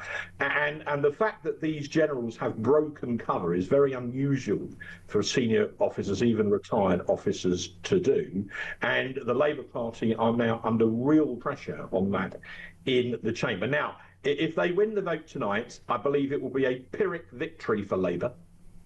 I believe genuinely a lot of Labour MPs don't really, I don't mean to be patronising, but they genuinely don't understand what this rather complicated bill does. It is a very complicated piece of legislation. Yeah, £107, and I, you know, without being a martyr, I reread the whole thing on Sunday. That's my job. But this bill will eventually transition to the House of Lords. Now, there the government have no majority. The House of Lords has different strong conventions about the amount of time that has to pass between the stages of a bill. So our equivalent of this was debated for 9 months in the Lords, our legacy bill. And there are some retired senior officers, usually a lot of people with a lot of expertise there. I know. So my point is, even if the government achieve a Pyrrhic victory tonight, let's see what happens in the new year when the bill goes to the House of Lords. Okay, Mark, thank you. I'll let you get back to the debate. I appreciate you stepping out to speak to us. That is Mark Francois, the Shadow Defence Minister for the Conservatives. What do you think about this? 0344 499 1000. Leslie says there is one question I would ask about the NI Legacy Bill, and that is why. Well, that's a much longer conversation, Leslie, but certainly truth, justice, the point, I suppose, of how you get those things when it goes back many, many years. That is something, getting better outcomes for people who want justice. Certainly I would feel very aggrieved if something had happened all those years ago, but I also want soldiers to act instinctively. I want them to do what they're trained to do, and what I don't want are witch hunts or hounding people for what they've done many, many decades ago when they were following orders and thought they were within the law at the time. I don't believe in retrospective legislation. I think it's unfair in regard to some of this. We've talked about that before. Leslie, thank you for that. Dean's in Southampton has some thoughts on Tesco and these Christmas trees that are called evergreen trees. Dean, you're very welcome to the programme. What would you like to say? Well, first thing I'd like to say, Peter, is Merry Christmas. Merry Christmas. Yeah. I'm 54 years old. It's always been Merry Christmas to me. Yeah. It goes back to, and what frustrates me a lot now is the sort of the happy holidays, the season's greetings. I can't bear any of that, Dean. I can't be the season's greetings. No, none of that nonsense. No, but do you think a lot of it is an influence, again, from our cousins across the water? Because now we seem to be pushed for the what's it called in November? It escapes me now. Do you mean Thanksgiving? The meal. Thanksgiving. Yeah. Thank you, Peter. It escaped me. We're now seeing a lot more of Thanksgiving coming into the country, and a lot less of our own festivities are being taken away and being pushed in that direction. This is a big problem for me, but I will always say Merry Christmas. Now, just very quickly before I go, because I know you've got a lot of callers, this programme is, I'm a new person to talk. It's not good for my health and my blood pressure in respect of the stress that is going on in this country right now. But if we are so against this government, and I am, I'm 54 years old, Conservative voter all my life. I am now with Reform. Yeah. I've joined the Reform Party. I would do everything I can to make sure that these guys get across the line. But why do we have to wait 3.5 years for a general election? If we've got millions and millions... That's how we do things, Dean. We say, you know, you're in government for 4 to 5 years. That's just the way things go. And, you know, I'm sure if Reform get in a few years' time, there would be people say, oh, why can't we have an election now? But I get your point, and there's so much frustration. I can hear the frustration from you with this government and the fact that you've lost any faith you may have had in them, and certainly the faith you've had in the Conservatives as well, Dean. But why we pay their wages. We are the the people that make this country work. Why is there nothing? Is there any law, any legislation, or anything to say that we as a British public cannot put and force a general election? Well, you can't force it, but certainly what MPs could do is call for a vote of confidence in the government, but they just have a huge majority, so I don't think you necessarily get that. But Dean, listen, thank you for your points. I really appreciate that, and every good wish to you, not just now, but in 5 weeks' time for a very, very happy Christmas. That's Dean in Southampton there. Dawn says the Channel Island of Jersey has much lower taxes than mainland UK. I'm only one massive Euro Lotto win away from moving there. Hopefully I can get talk there. Dawn, you can. Certainly if you're listening in Jersey, I'm very glad that you are, whether it is on your smart speaker, whether you've downloaded the app, and now is the exactly right time, because for a second week I have been victorious in persuading people to get the new app. So we've got a little competition between all the presenters. 2 weeks in a row I've won it. Let's make it a triple week. Let's make it a hat trick. That's what they call it in football, don't they? We're going to get the sport after the break as well. So what you do is the app that you have on your phone or your device at the moment is the talkTV app. I need you to delete that and immediately reinstall a new app which is called the Talk app. You can find it in Google Play, you can find it in the App Store. It's just called the Talk app. The old one is going to be discontinued in a couple of weeks' time, so you need to get the new one, which is a better app, and you can hear and see everything that goes on and Talk, all your favourite presenters, all your favourite programmes as well. And I should let you know that there is a podcast of this programme, and you can download it from 7 o'clock, which has all the best bits of this programme too in it. So please do download the new Talk app. You've got to do it by the 1st of December. Just do it now. Just do it now. We've got 3 minutes on this break. Get it done, get it out of the way, and then continue and listen to Talk and make me the victor, beating that awful Ian Collins man. Stay with us here on Talk.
This is opposing for the sake of opposing, something Labour did when they were in opposition in the last government, rather than just saying, you know what, this isn't perfect, but you know what, it's a damn sight better than where we are now. Am I fair in my criticism, or is there a good reason why reform should oppose these measures? It's a difficult one because, as you quite rightly say, it's a step in the right direction. But I think Reform have bloody good reason to be highly sceptical of this. They have been shouting from the sidelines for not years, but decades.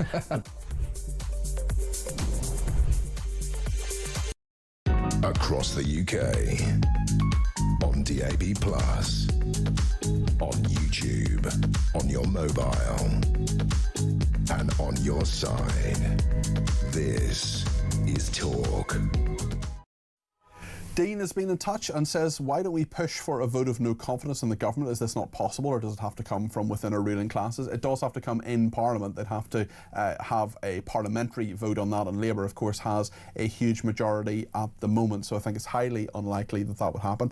Brian says you could call it a hat trick or a three-peat, or even a three Peter Cardwell. Great show, Peter, says Brian in Sheffield. Yes, this is my battle against Ian Collins to be the person who persuades most people during the time between 4 and 7 in the evenings to download the new Talk app. Please do so. I've won for a second week and I want to make it a hat-trick or a three-peat, as Brian correctly says. Right, speaking of three-peats or indeed hat-tricks, let's talk about the sport.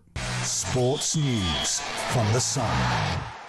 Well, Mike Anstead is the sports head of content at The Sun. Great to see you. How are you doing? I'm good, thank you, Peter. It's the biggest night for Scottish football as they can perhaps end their 28-year wait for a World Cup appearance. England are already there. Tell us how Scotland can join them in America, Canada and Mexico next year. Can they bring home the bacon? Let's see tonight. We're going to find out in a couple of hours. So Scotland have been in the World Cup for what will be 28 years next summer. The last time was France, 98. That is a long, long wait for, let's be honest, Scotland. Maybe not the greatest history, but they were regulars at World Cups down the years. So they've got a winner-takes-all clash against Denmark tonight. Win, they're in the World Cup. That's it. You book your tickets. Fans can start getting giddy, thinking about their trips to North America. If they draw or lose, they're into the playoffs. So they've still got a chance to get in there. But I mean, look, you can imagine the scenes of what it's like in Glasgow right now. Mm-hmm. And then imagine if they actually go and do it tonight. It's going to be the biggest party for quite some time. Well, we wish them every good wish for that. It'd be great if Scotland got in.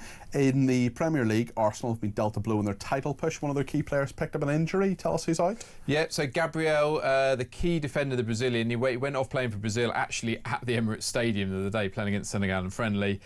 Come back, he's facing up to 2 months out, which, considering from this weekend onwards we're going into such a thick and fast period, that he could be missing 10 Premier League games potentially, as well as Champions League games. That's a massive blow. Him and Saliba are the best centre-back partnership in the Premier League right now, key to all the clean sheets. It is the bedrock to Arsenal's success.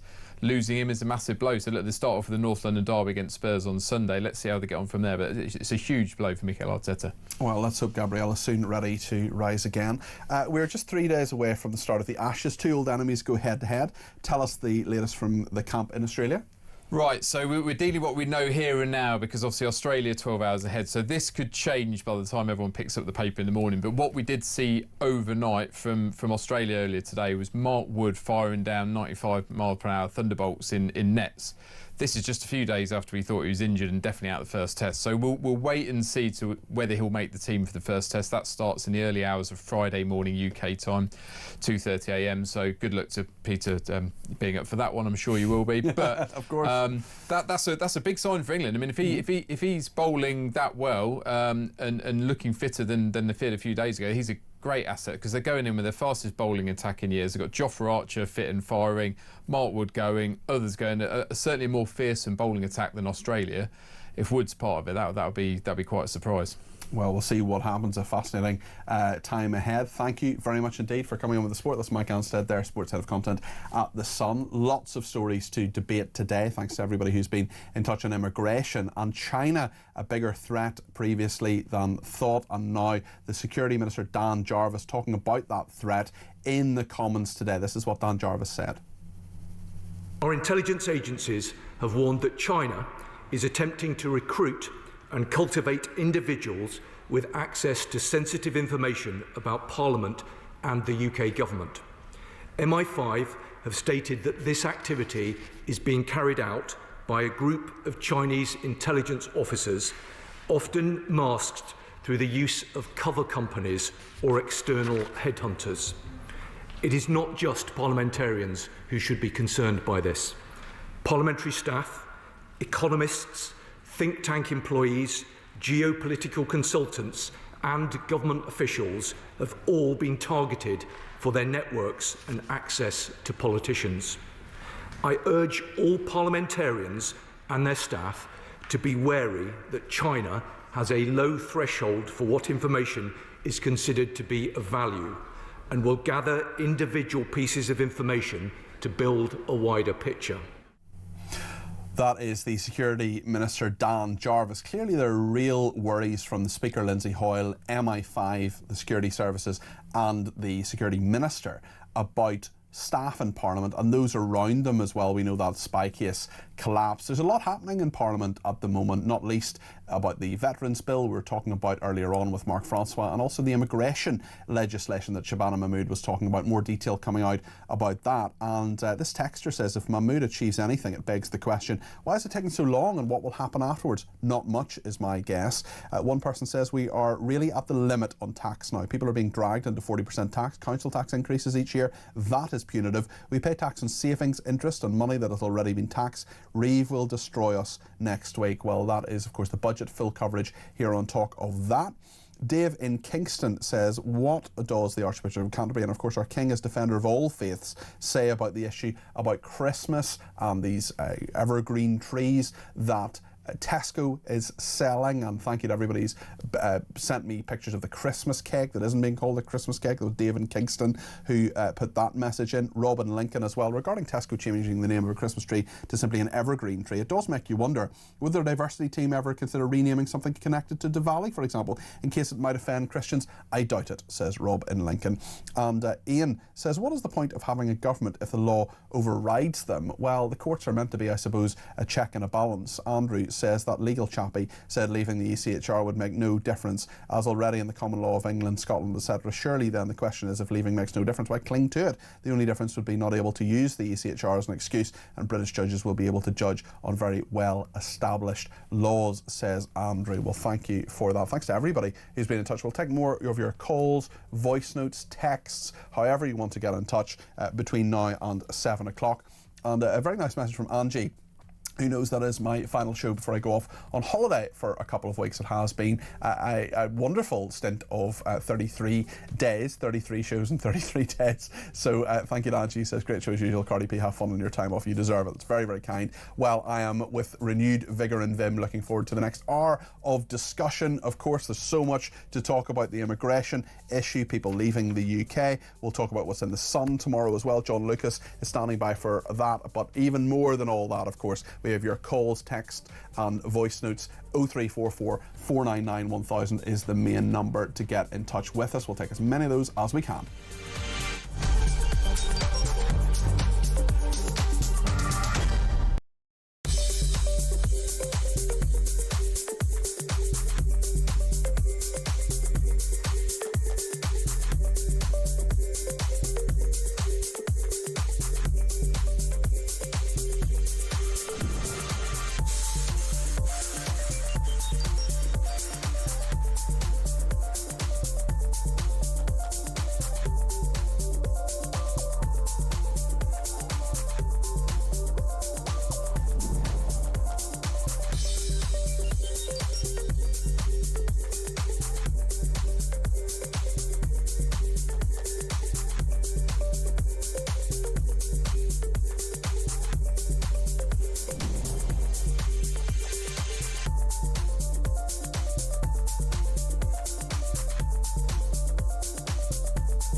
across the UK.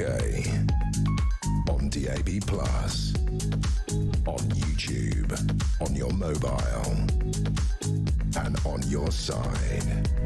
This is Talk.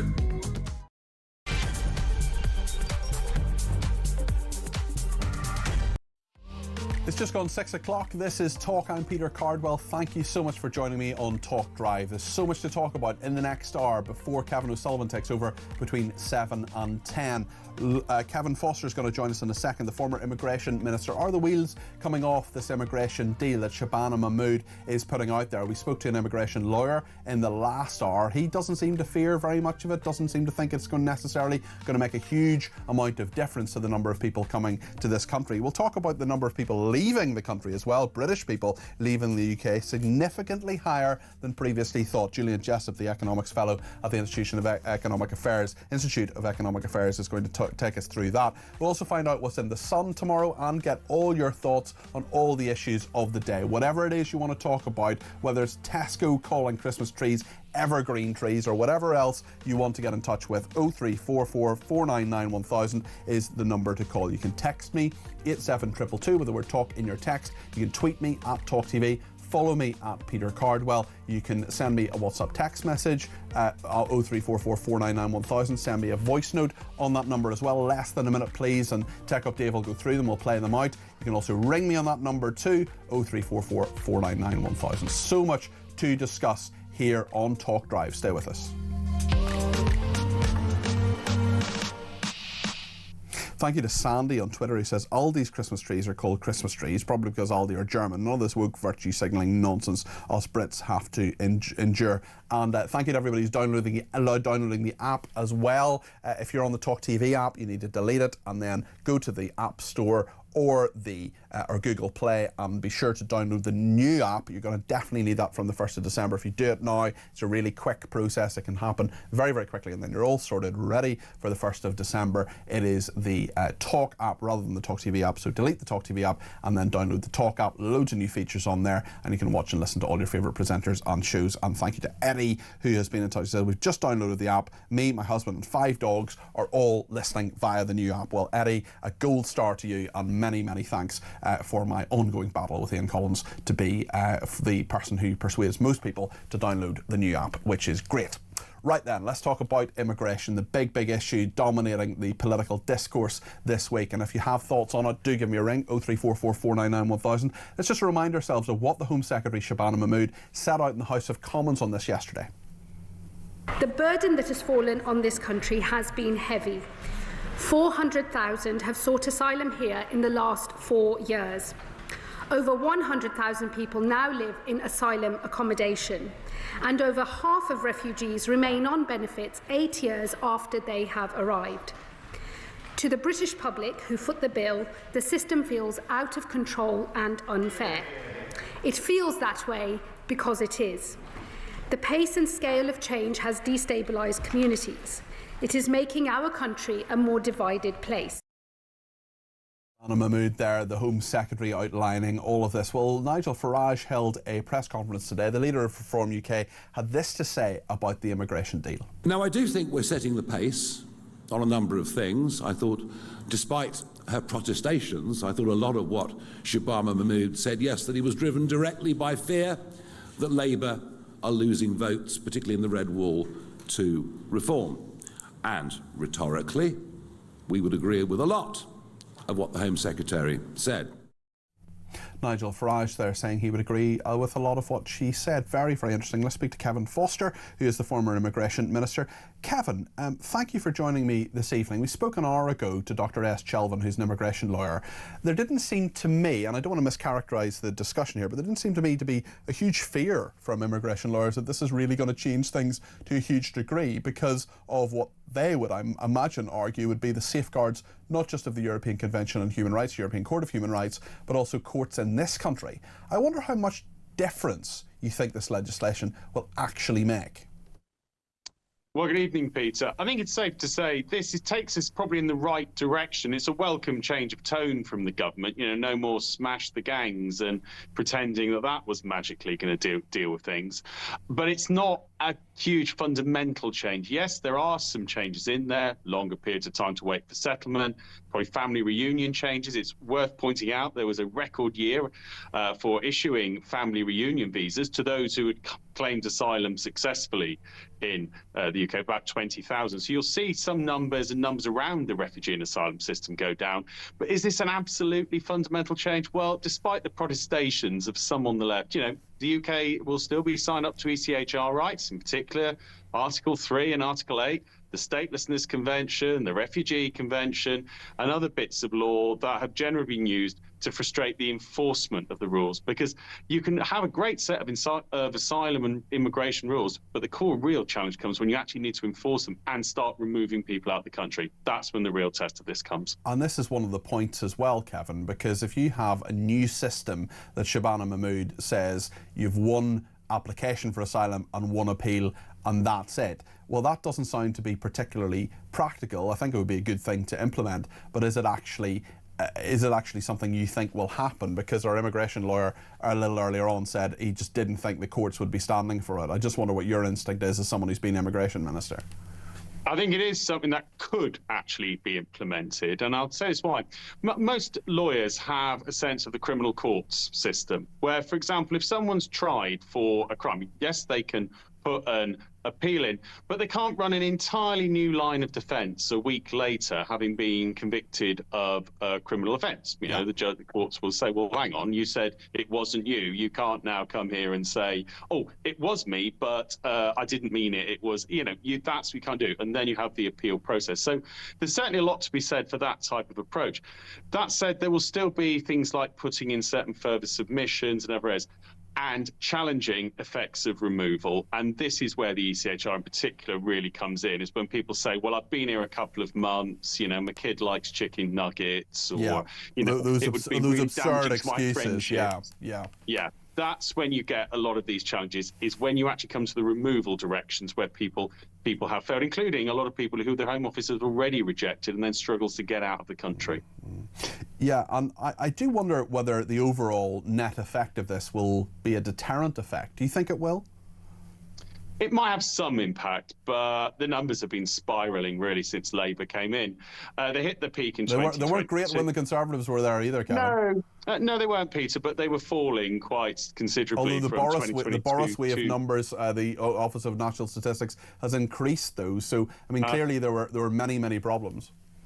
I think, Peter, well, there were issues there. I think what I'd actually say that this number that they've refined was actually under Rishi Sunak. So perhaps we need to debate the Rishi wave and the failure to implement some changes Boris had planned to the skilled worker route in 2022. But I'll stick with the issue of illegal migration, given that's what Shabana Mahmood's announced. Sure. And in reality, that's what probably most people have at the top of their list is, you know, how do we stop this flow coming in through the channel of mostly single men whose backgrounds we know not a lot about and who are very different to, let's say, our safe and legal refugee routes, for example, Ukraine, where it's mostly women, children, families, elderly men fleeing fighting, not men who, in the Ukrainian sense, would be staying to actually be part of the Ukrainian army.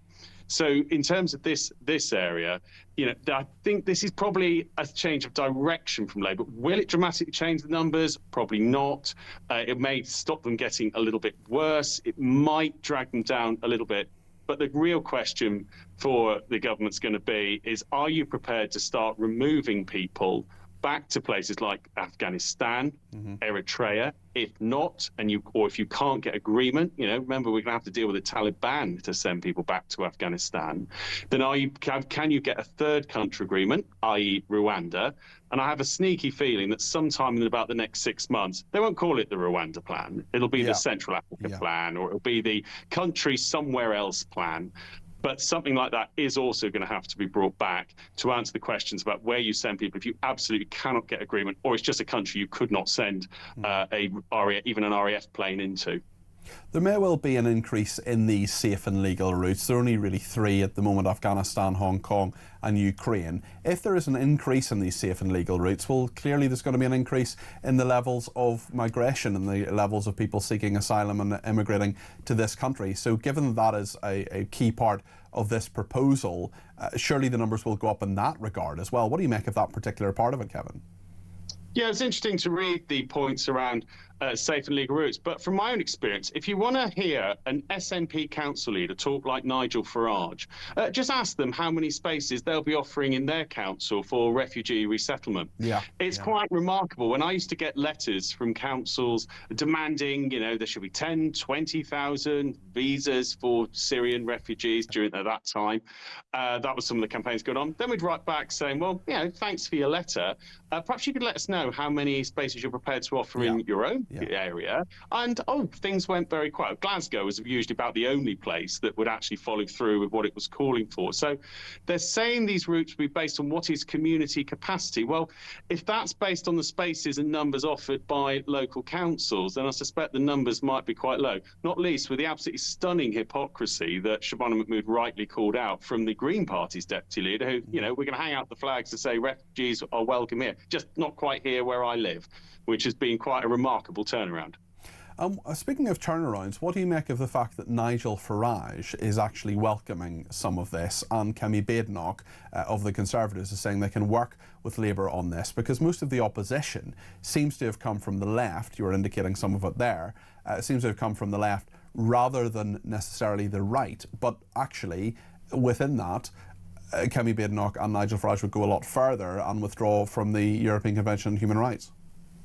Well, I think it's sensible. If we see the government going in the right direction overall, even if they're not going as far as we would want them to go, but we change things like the rules around settlement, the rules around what support you have to have, then actually we can say to them, well, look, we do support this overall direction. You should go further. And I have a feeling, Peter, that they will end up going further in the end, because I think they will see the need to change, particularly rules around the ECHR and claims for asylum for those coming from France. But it makes no sense to go into a lobby with Jeremy Corbyn to shoot the whole thing down. That doesn't make a great deal of sense. And actually, it might even strengthen the government's hand in resisting some of the comments and nonsense that's been said and attempts to water down even this progress. If the government at the end of the day knows that on key votes to actually pass it, we'll make our points, we'll push amendments from the Reform of the Conservative Party of the policy that's there, but then at the end, we won't allow left-wing Labour MPs and other politicians to shoot the whole package down. Kevin, thank you. That's Kevin Foster there, the former Immigration Minister. I appreciate him joining us on the programme this evening. Stephen East Yorkshire has been in touch on text 87222 with the word talk in your text. He says, I think it was quite telling that Starmer stayed away from the Commons when the Home Secretary read out her statement yesterday. Looks as if he's distancing himself from it because he doesn't support it or doesn't believe it will succeed, says Steve. Well, it was interesting actually that we saw Kemi Badenoch responding for the Conservatives. She clearly thinks it's important enough an issue for her to respond on and not Chris Philp, the shadow Home Secretary. Steve, another Steve, this time in the World, says, hi Peter, why didn't Shabana Mahmood not think about removing legal aid from illegal immigrants? Why should we pay a lot of money for their appeals?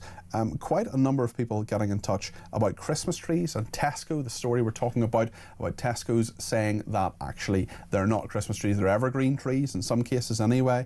Alan in Sunderland says, Tesco's story made me mad about Christmas trees. I looked online and it's one tree advertised as evergreen, at least 12 others are Christmas trees. Maybe it's different. I'm not defending Tesco, but it may not be as serious as it's made out. Alan, certainly we have seen that, and I've got text messages, I've got messages on Twitter and so on to say that. But the fact is they are marketing Christmas trees as evergreen trees. They're not using the word Christmas on that particular tree.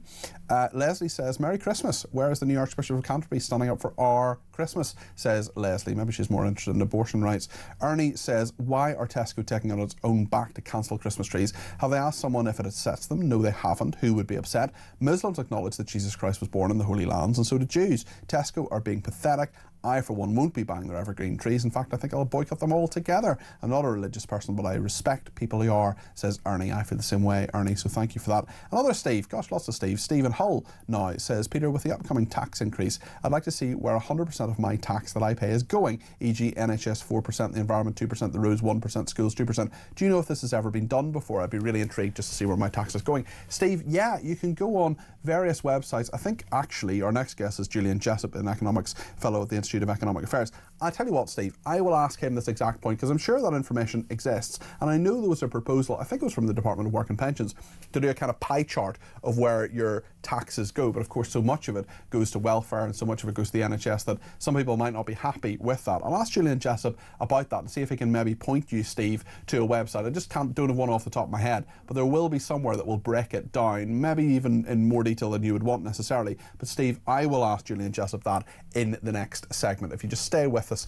until after the break, we'll get Julian's thoughts, not just on that, but also the number of British people leaving the UK, which is significantly higher than previously thought. Stay with us here on Talk.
Big news coming this December. Our talkTV app is moving to the Talk app. You can watch, catch up and listen to all your favourite shows and podcasts anytime, anywhere, all on the Talk app. From Monday, 1st of December, the talkTV app will no longer exist, so don't miss out. So head over to your App Store or Google Play and search Talk now.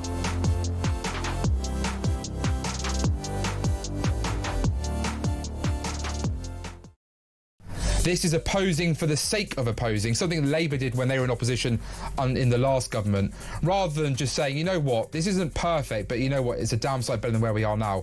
Am I fair in my criticism, or is there a good reason why reforms should oppose these measures?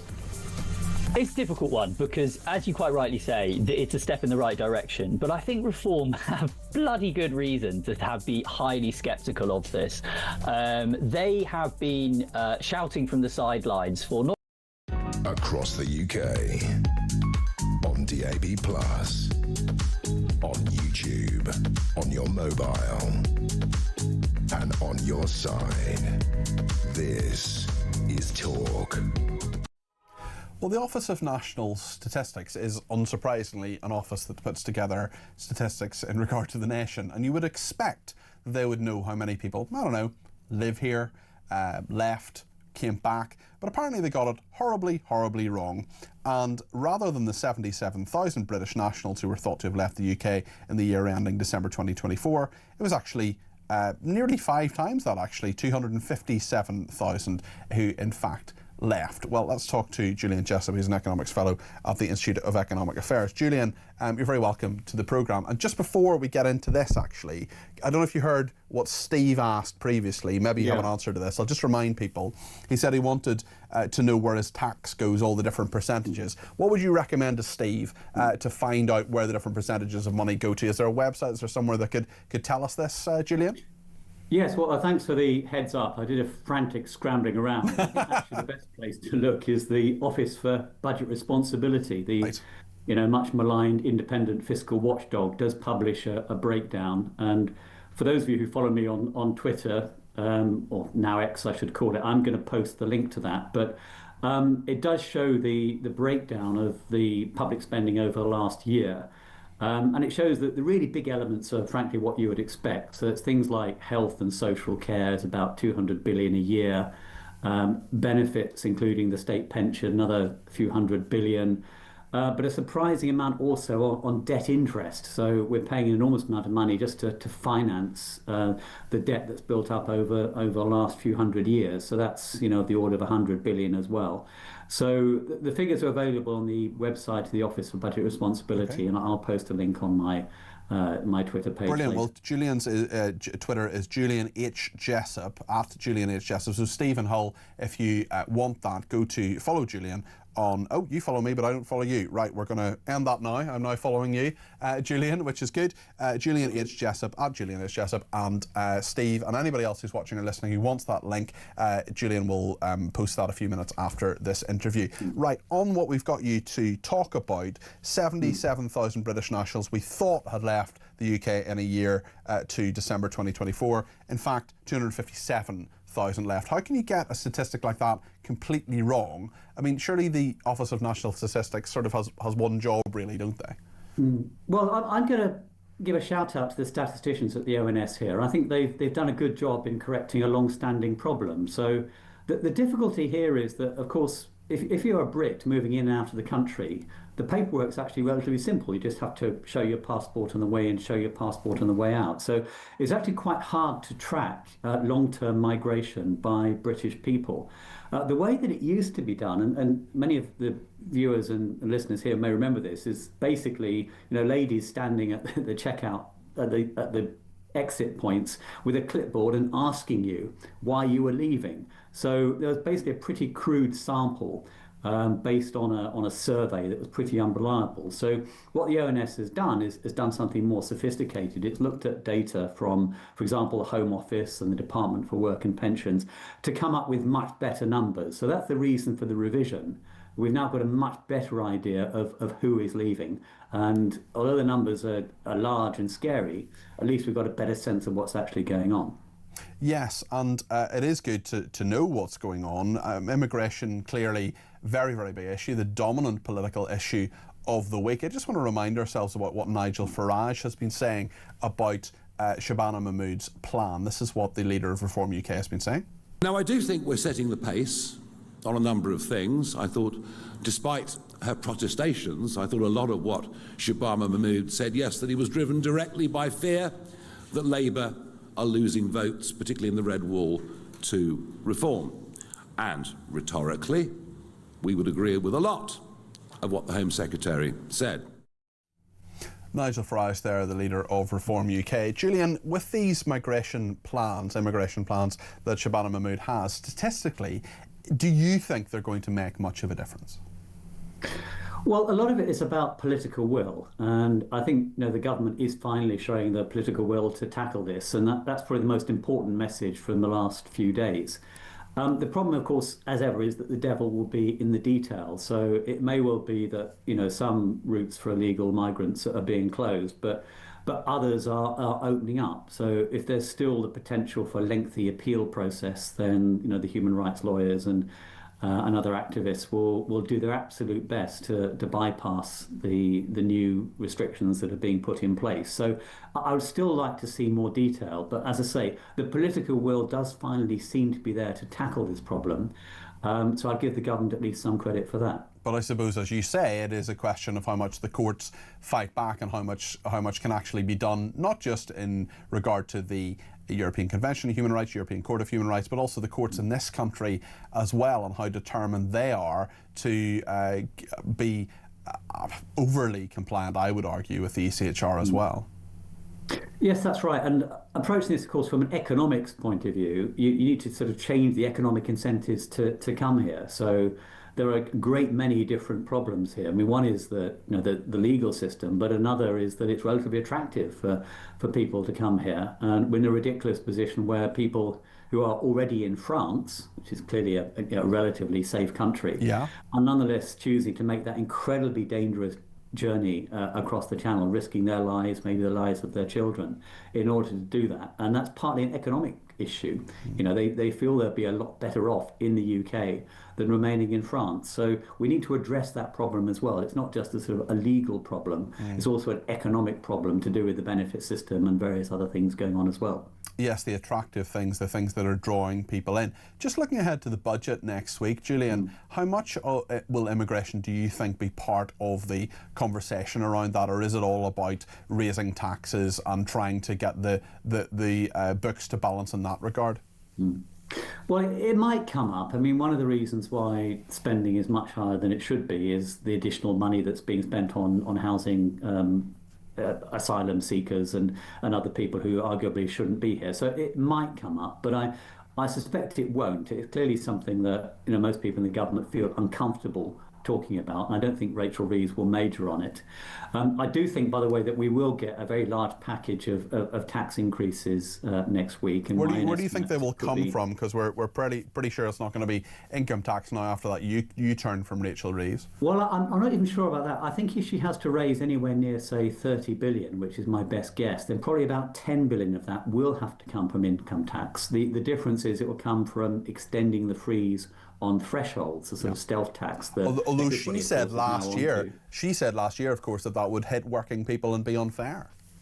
Well, exactly. I still think it's a breach of the spirit of the manifesto commitments, even if not in the letter. But if she is having to raise anywhere near 30 billion, it's almost impossible to do that without touching the big taxes. And she could at least claim that extending the freeze on personal allowances is extending a policy introduced by the Tories. So it's not as if it's something new that Labour has come up with. But if she can keep that shortfall down to about 20 billion, then I think she could get that from a sort of dog's breakfast of individual measures here or there, sort of wealth taxes, extending the scope of national insurance, VAT in a few areas as well. But the problem with that sort of, you know, dog's breakfast approach is that the amount of money you raise is not very predictable. There are lots of big behavioural changes that might mean you get a lot less than expected.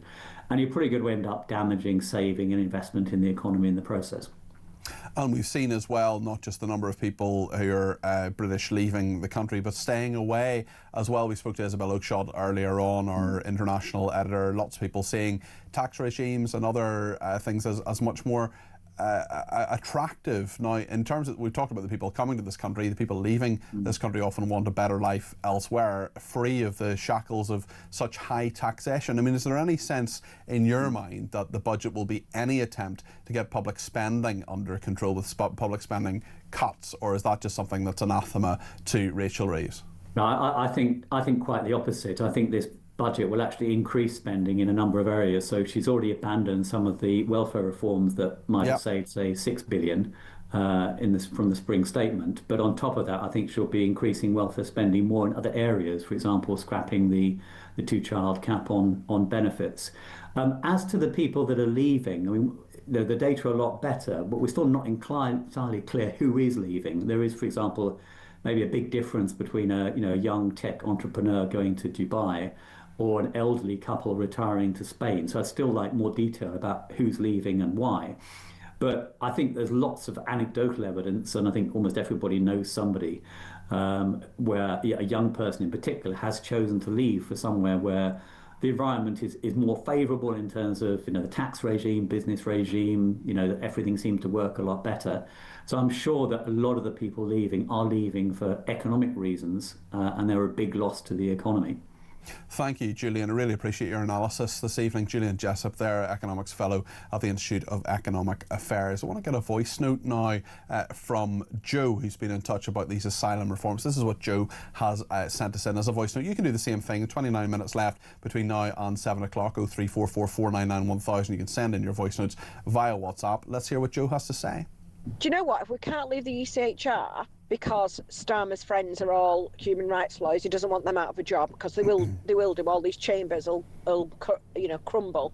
Why don't we just stop all legal aid? Stop legal aid, and then if the refugees want to fight, let them use their money. You know, when they come over here, they might not be destitute. They've travelled through millions of countries and paid thousands on a boat. So let them use their own money, not ours.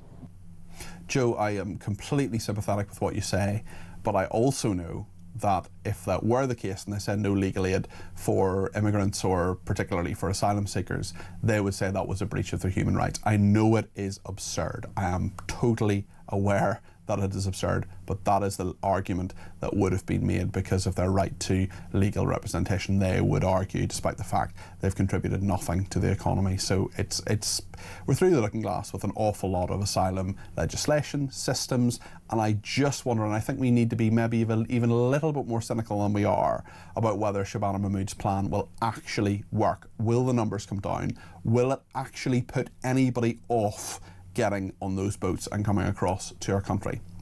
Lots of people getting in touch about the Christmas tree story as well.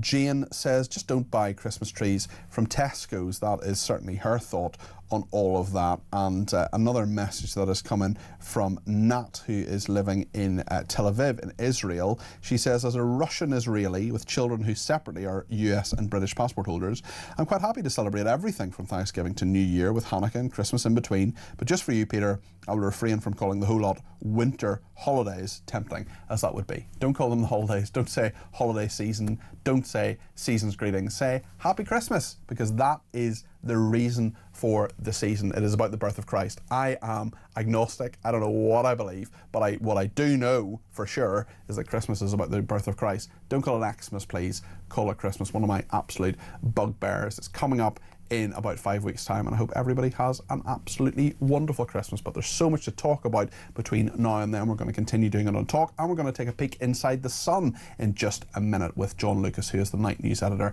We'll talk to him about all the big stories in your Sun tomorrow.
Across the UK, on DAB+, on YouTube, on your mobile, and on your side.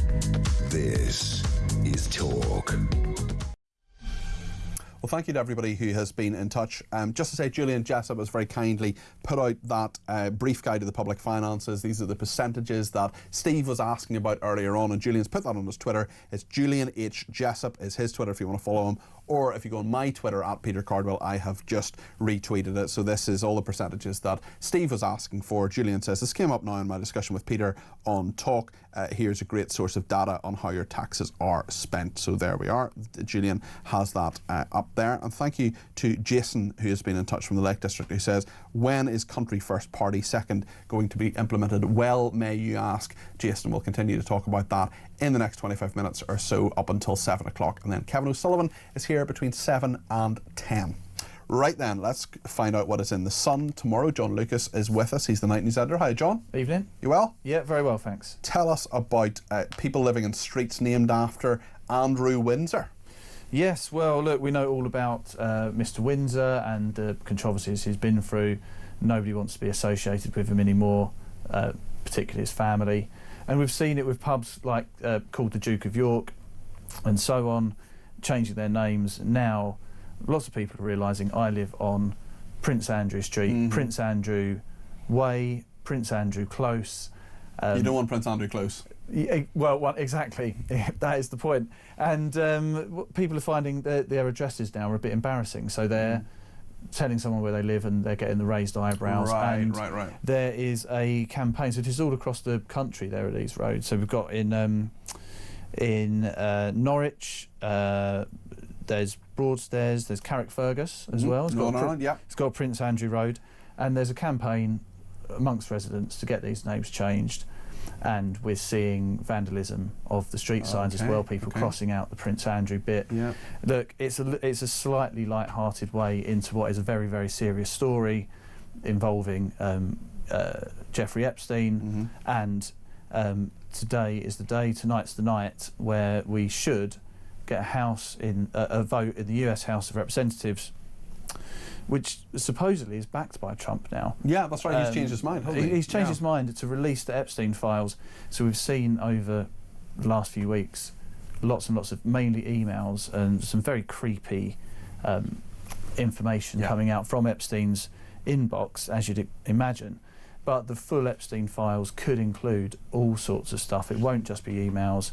It could be pictures. It could be investigative files into people involved in the case, such as Ghislaine Maxwell, potentially, other big names who have been associated with him over the years. So we're going to get that. I think it's going to happen at about 7 o'clock. It won't just be they'll vote and the files are going to come out. Yeah, it'll take a while. It will be, they'll have a 30-day window to do it. And the idea is that they have to be done on a searchable basis, on an open searchable basis. Right. There's going to be, and it's still, I think it has to then also go to the Senate to be signed off. And I think there's going to be lots of argument about whether the agencies involved, because some of these will be FBI files or CIA files or whatever the agency is, whether they'll get some say over redactions and holding some things back. But of course, obviously, it's a big story in America. From our perspective, as the Sun newspaper we're mainly covering Britain, we're going to be looking to see what sort of fresh information is going to cover Andrew Windsor, cover Ghislaine Maxwell, and potentially any other Brits involved in these files. It'll be very, very interesting to see, and there is that sense. It was actually, believe it or not, Emily Thornberry, not always the most popular guest on this station, it must be said, who said that it's really only 3 British people who have faced any consequence: Andrew, Ghislaine, and maybe it was just Andrew and Ghislaine, actually. Maybe it was just 2 that I'm thinking of. Is there someone else I'm missing? Peter Mandelson, of course, Peter Mandelson as well, who have actually faced any sanction as a result of what has happened. Obviously, Epstein was jailed, but then he committed suicide. Right then, let's talk about a Metropolitan Police officer who's been working at home for 7 years. Not catching too many criminals there, I would imagine. No, 7 years. So this is a sort of facts and figures story about the Met. We know they're facing massive cuts at the moment. They're axing 1,700 officers, PCSOs. They've got this £260 million shortfall, and we've done stories before. We know they're getting rid of the majority of the mounted division, facing real struggles. And we've got some facts and figures about how many officers are on light duties. So there's just over 3,500 London cops on light duties. That's 11.5% of the workforce. That's a serious chunk. I mean, it's a large amount. Obviously, in the police, it's the type of job where you can get injured, of course, and there will be cases where officers have been very seriously injured, and they need to be on light duties, or even that they're injured for a short period of time and they're recuperating and they're on light duties. That's fine, but obviously, 11.5% of your workforce in any other normal company being on restricted duties, you know, being able to contribute less than your colleagues. Yes. It's quite high. Like if you had a news reporter who had to be at home because they were unwell, yes, and they could report by lifting the phone, by emailing, by doing all sorts of things, but police work is often out and about actually talking to people and chasing criminals. Yeah, and this chap who's been working from home for 7 years, so obviously this is a couple of years preceding COVID. Yes. We understand he's a detective, so he's working on investigative stuff at home. But of course, and lots of people do make the argument that they're much more productive at home. And you know, we don't know. Perhaps this guy is absolutely fantastic at his job. I'm sure he's very good at his job, but it is a bit of a talker. Mark Rowley is trying to, the Met Commissioner is trying to sort this issue out. In fact, another statistic from this is that the Met has 200 officers permanently working from home. Right. Which I think people would be surprised that that's I mean, the when you case. think of jobs working from home, a friend of mine works in the law and is really good at working from home and can do a lot more productive, deep dive, really, you know, important looking through legal document stuff, and he finds working at home is much more productive than working in the office. But if you're a police officer, it does beg the question. So much of it is collaborative as well. Like a lawyer, for example, it's often single person work, whereas you would imagine a lot of police work is very collaborative stuff. Absolutely. So that's a very, very interesting story. Let's talk about this fascinating story about Thames Valley Police appealing for information after 5 people were kidnapped and robbed of more than 1.2 million in cryptocurrency. Yeah, well, absolutely, from one police story to another, and maybe this is an example of how you can do some desk work. So it's a tale of our times, modern Dick Turpin. So it's 5 guys are travelling in a vehicle that haven't specified what it is. I imagine it could well be a limo, judging by the story. Driving from Oxford to London, and this car is intercepted by a bunch of criminals. They get into the car, they hold them hostage, and one of the guys has got a watch worth £500,000 on his wrist, which they take that. Okay, that's standard. But the twist in this story is they force one of the guys to get his phone out and transfer £1.2 million worth of Bitcoin to a wallet. And if you know about cryptocurrency, these wallets can all be anonymous. Very hard to trace. So they've done that, and then they've made off in these other vehicles. So it's a real. I mean, it sounds as if they knew roughly who they were targeting. Certainly. Yeah, it'd be very interesting to know exactly what the situation is around this, because it was obviously a targeted thing. But police put out this press release today, and we're looking into it. Hopefully, over the next couple of days, we'll find out a bit more. But it all comes as there are always concerns about the AI bubble on the stock market, cryptocurrency not doing quite as well as it has been. We've had Google's CEO come out today and say, well, look, if the bubble bursts and all this, everybody's in trouble. But for these guys, they did it last Tuesday. So if you know about cryptocurrency, I think the price of Bitcoin was slightly higher last Tuesday than it is this Tuesday. So, you know, they've made a tidy... They've cleaned up. My goodness, this is really, really interesting. My goodness. Tell us about people blinking in time to music. Right. Yes. So if you think you haven't got any natural rhythm, or you're not a dancer, that's me. I wasn't singling you out. You think? I'm not talking about you. I didn't mean it that way. No, I'm a dreadful dancer.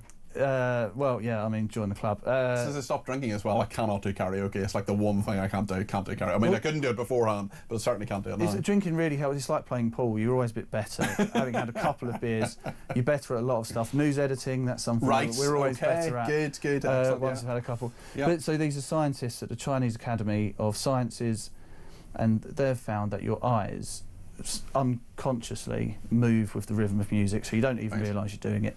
Your body and your brain have a natural rhythm, so even if you're not dancing, your mind is engaged with the music. Wow. Okay. And the point of this is that there could be medical applications, so as simple as if you're in an operating theatre, or even just in the waiting room, if they can get it right, you could have a certain type of music that's going to calm you down. And I've been actually in some very nice waiting rooms where they do sort of employ this method. Okay. Yeah. But even more to the point, they may be able to use this to diagnose conditions that disrupt brain rhythms. Right. So, autism, other sort of learning, people with learning difficulties.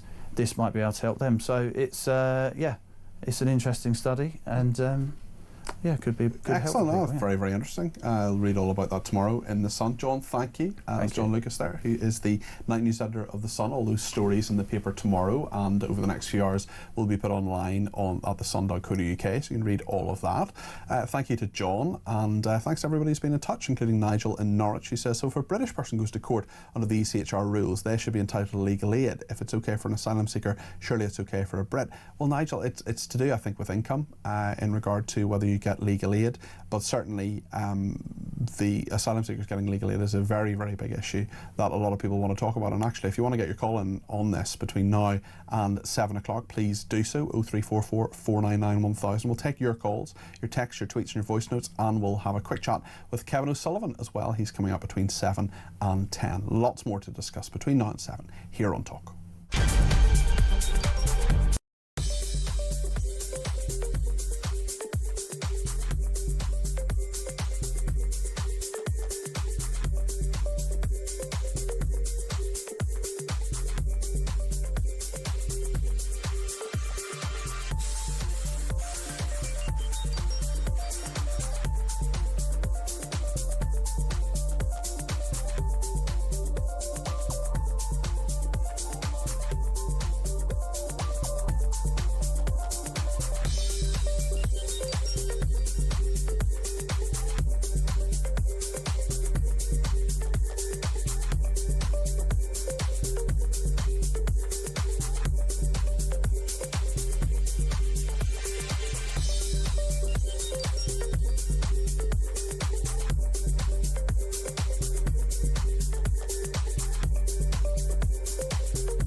Years, but big news coming this December. Our talkTV app is moving to the Talk app.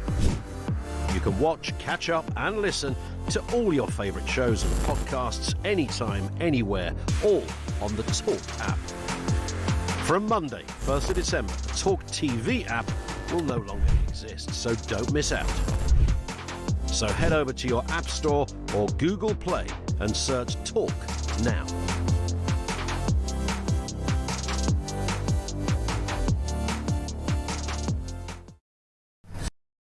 Across the UK, on DAB+, on YouTube, on your mobile, and on your side. This is Talk. Immigration's the big one you want to talk about. We'll take a few calls and messages about that in a second, but let's just remind ourselves of what the Home Secretary has been saying about this in the House of Commons. The burden that has fallen on this country has been heavy. 400,000 have sought asylum here in the last 4 years. Over 100,000 people now live in asylum accommodation, and over half of refugees remain on benefits 8 years after they have arrived. To the British public who foot the bill, the system feels out of control and unfair. It feels that way because it is. The pace and scale of change has destabilised communities. It is making our country a more divided place.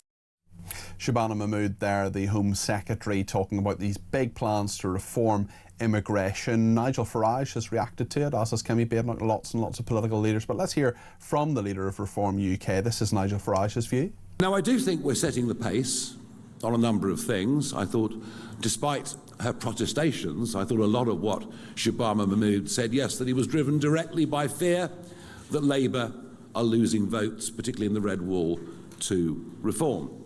And rhetorically, we would agree with a lot of what the Home Secretary said.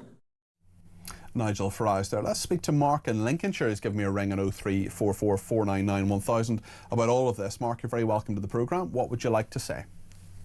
Hi there, Peter. Hi. Yeah, I mean, basically, for me, it just seems so full of little loopholes and just kind of skirting around the issues, if you know what I mean.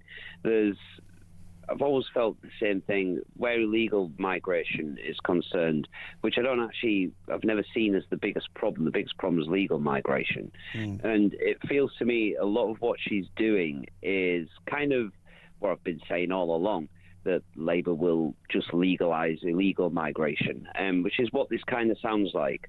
Do you not think it'll make any difference, Mark? Will it not actually have any effect on lowering illegal or indeed legal migration? I think it could end up lowering illegal migration, but as I say, it's having the wits about you to actually keep an eye on this, because it's, as I say, the establishment seem to have it in their head that the real problem that people are really concerned about is illegal immigration, which obviously people are. People don't want to see a load of randoms from the third world turning up on small boats and getting treated like kings. And it's very visual, isn't it? It's much more visual to see people on those small boats than it is people arriving on planes. Of course it is. It's far better to do, as she is proposing, have this little scheme, this little Ponzi going where you can just kind of like say, well, we can have these sponsored safe and legal routes. Communities can sponsor safe and legal routes. So what does that mean? How many communities are actually going to do that? That's my question. How many communities are honestly going to say, well, we'll take asylum seekers from wherever? Some might. The thing is, Peter, the way this has been worded, she's talking about charities and stuff. Well, what's to stop outside influencers funding charities that can then bring in, say, for example, you've got Tower Hamlets, there's a huge, majority Bangladeshi there. I mean, even the tube station has Bangladeshi signage, for goodness sake. That's correct, yeah. Which speaks volumes to integration, doesn't it? But, what's to stop something like that, some charity pumping a load of money into there to sponsor a load of Bangladeshis to come and live in Tower Hamlets? This is my whole point, because it seems so open-ended, everything that she's saying. It's not saying to me that they're serious about the problem, because if you were serious about this problem, Peter, this is an island nation. All you really need to do is put a ring of steel around this country. You could stop them coming here in the first place, because at the end of the day, France are first and foremost breaking international law, allowing people to leave and allow, to gain entry into another country illegally. They're breaking international law just doing that. There's nothing stopping us literally getting these people, as soon as we take them, bring them in, give them a quick check, put them back on a boat and take them back to France. There's nothing stopping that. And in fairness, Mark, that is essentially what the Conservative Party and Reform UK say they will do. Mark, thanks for your points. That's Mark in Lincolnshire there. Grace is in London and wants to talk about Tesco and the Christmas trees. Grace, you're very welcome to the programme. What's your view on this? Hi. Clearly Tesco's isn't abandoning the word Christmas, because their slogan for this Christmas is, I think, that's what makes it Christmas. That's what they're saying in their Christmas adverts. Okay. So they're clearly not opposed to the word. So I don't think people need to see this as any kind of attack. And I think that we could be missing the point of Christmas and Christ if we get really, really finicky and pedantic about things like this. And I'm instinctively a very pedantic person. Oh, me too. Me too. You come to the right place. But yeah, I mean, when Jesus was walking around and telling people about his message, there were a lot of people who had really particular ways of doing religious things, and they had kind of developed all of these rules subsequent to God originally giving them rules. And Jesus was saying to the people, you're missing the point, basically. The point is to choose to set your heart on following God. The point isn't actually which words you put on boxes or whether you have all the particular traditions of Christmas.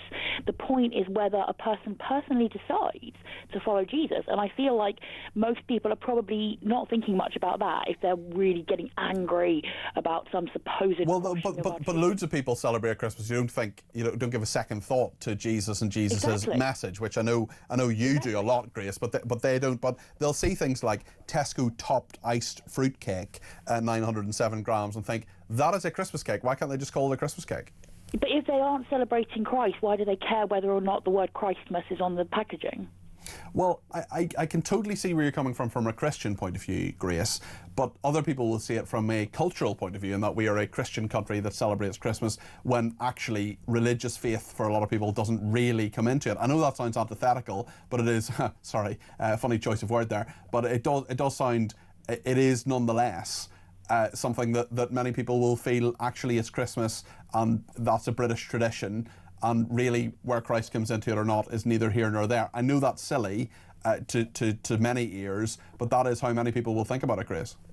I see that that's what they're saying, but what I'm trying to point out is that it's not really worth worrying about. If a person doesn't want to follow Christ, then they shouldn't care whether or not the word Christmas is on a box. And ultimately, you can still buy your tree and your cake, and they're still not using the word Christmas, because it is in their adverts. So it's not like some tradition is being abolished. And also, our traditions have migrated and changed around a lot. We had been having pagan celebrations in this country prior to Christianity coming, and then people began celebrating Jesus' birth because of the amazing thing that he later did for us. So it's not like we've always had things one way, and people can still get the things traditionally that they want, and they can still say Christmas. But Jesus is more exciting than the tree. Okay, Grace, thank you. That's Grace in London there. Thank you to Molly, who has messaged me to say Labour called Reform racist because of their policies on migration. Now they're copying their policies. Does that make Labour racist too? Very interesting point from Molly. And Amanda says, Peter, the better side of my nature feels a degree of sympathy for the former Prince Andrew. The reaction to his actions are bordering on serious bullying. I now fear for his health, says Amanda. Well, thank you to everybody for all your messages. And on the other side of the news is Kevin O'Sullivan. Hi, Kevin. Sympathy for Prince Andrew. Yeah. No, thank you. Wonders never cease. He deserves everything that's coming his way. What's coming up in your programme? We're going to look at foreign aid, go through some of the more absurd examples of it.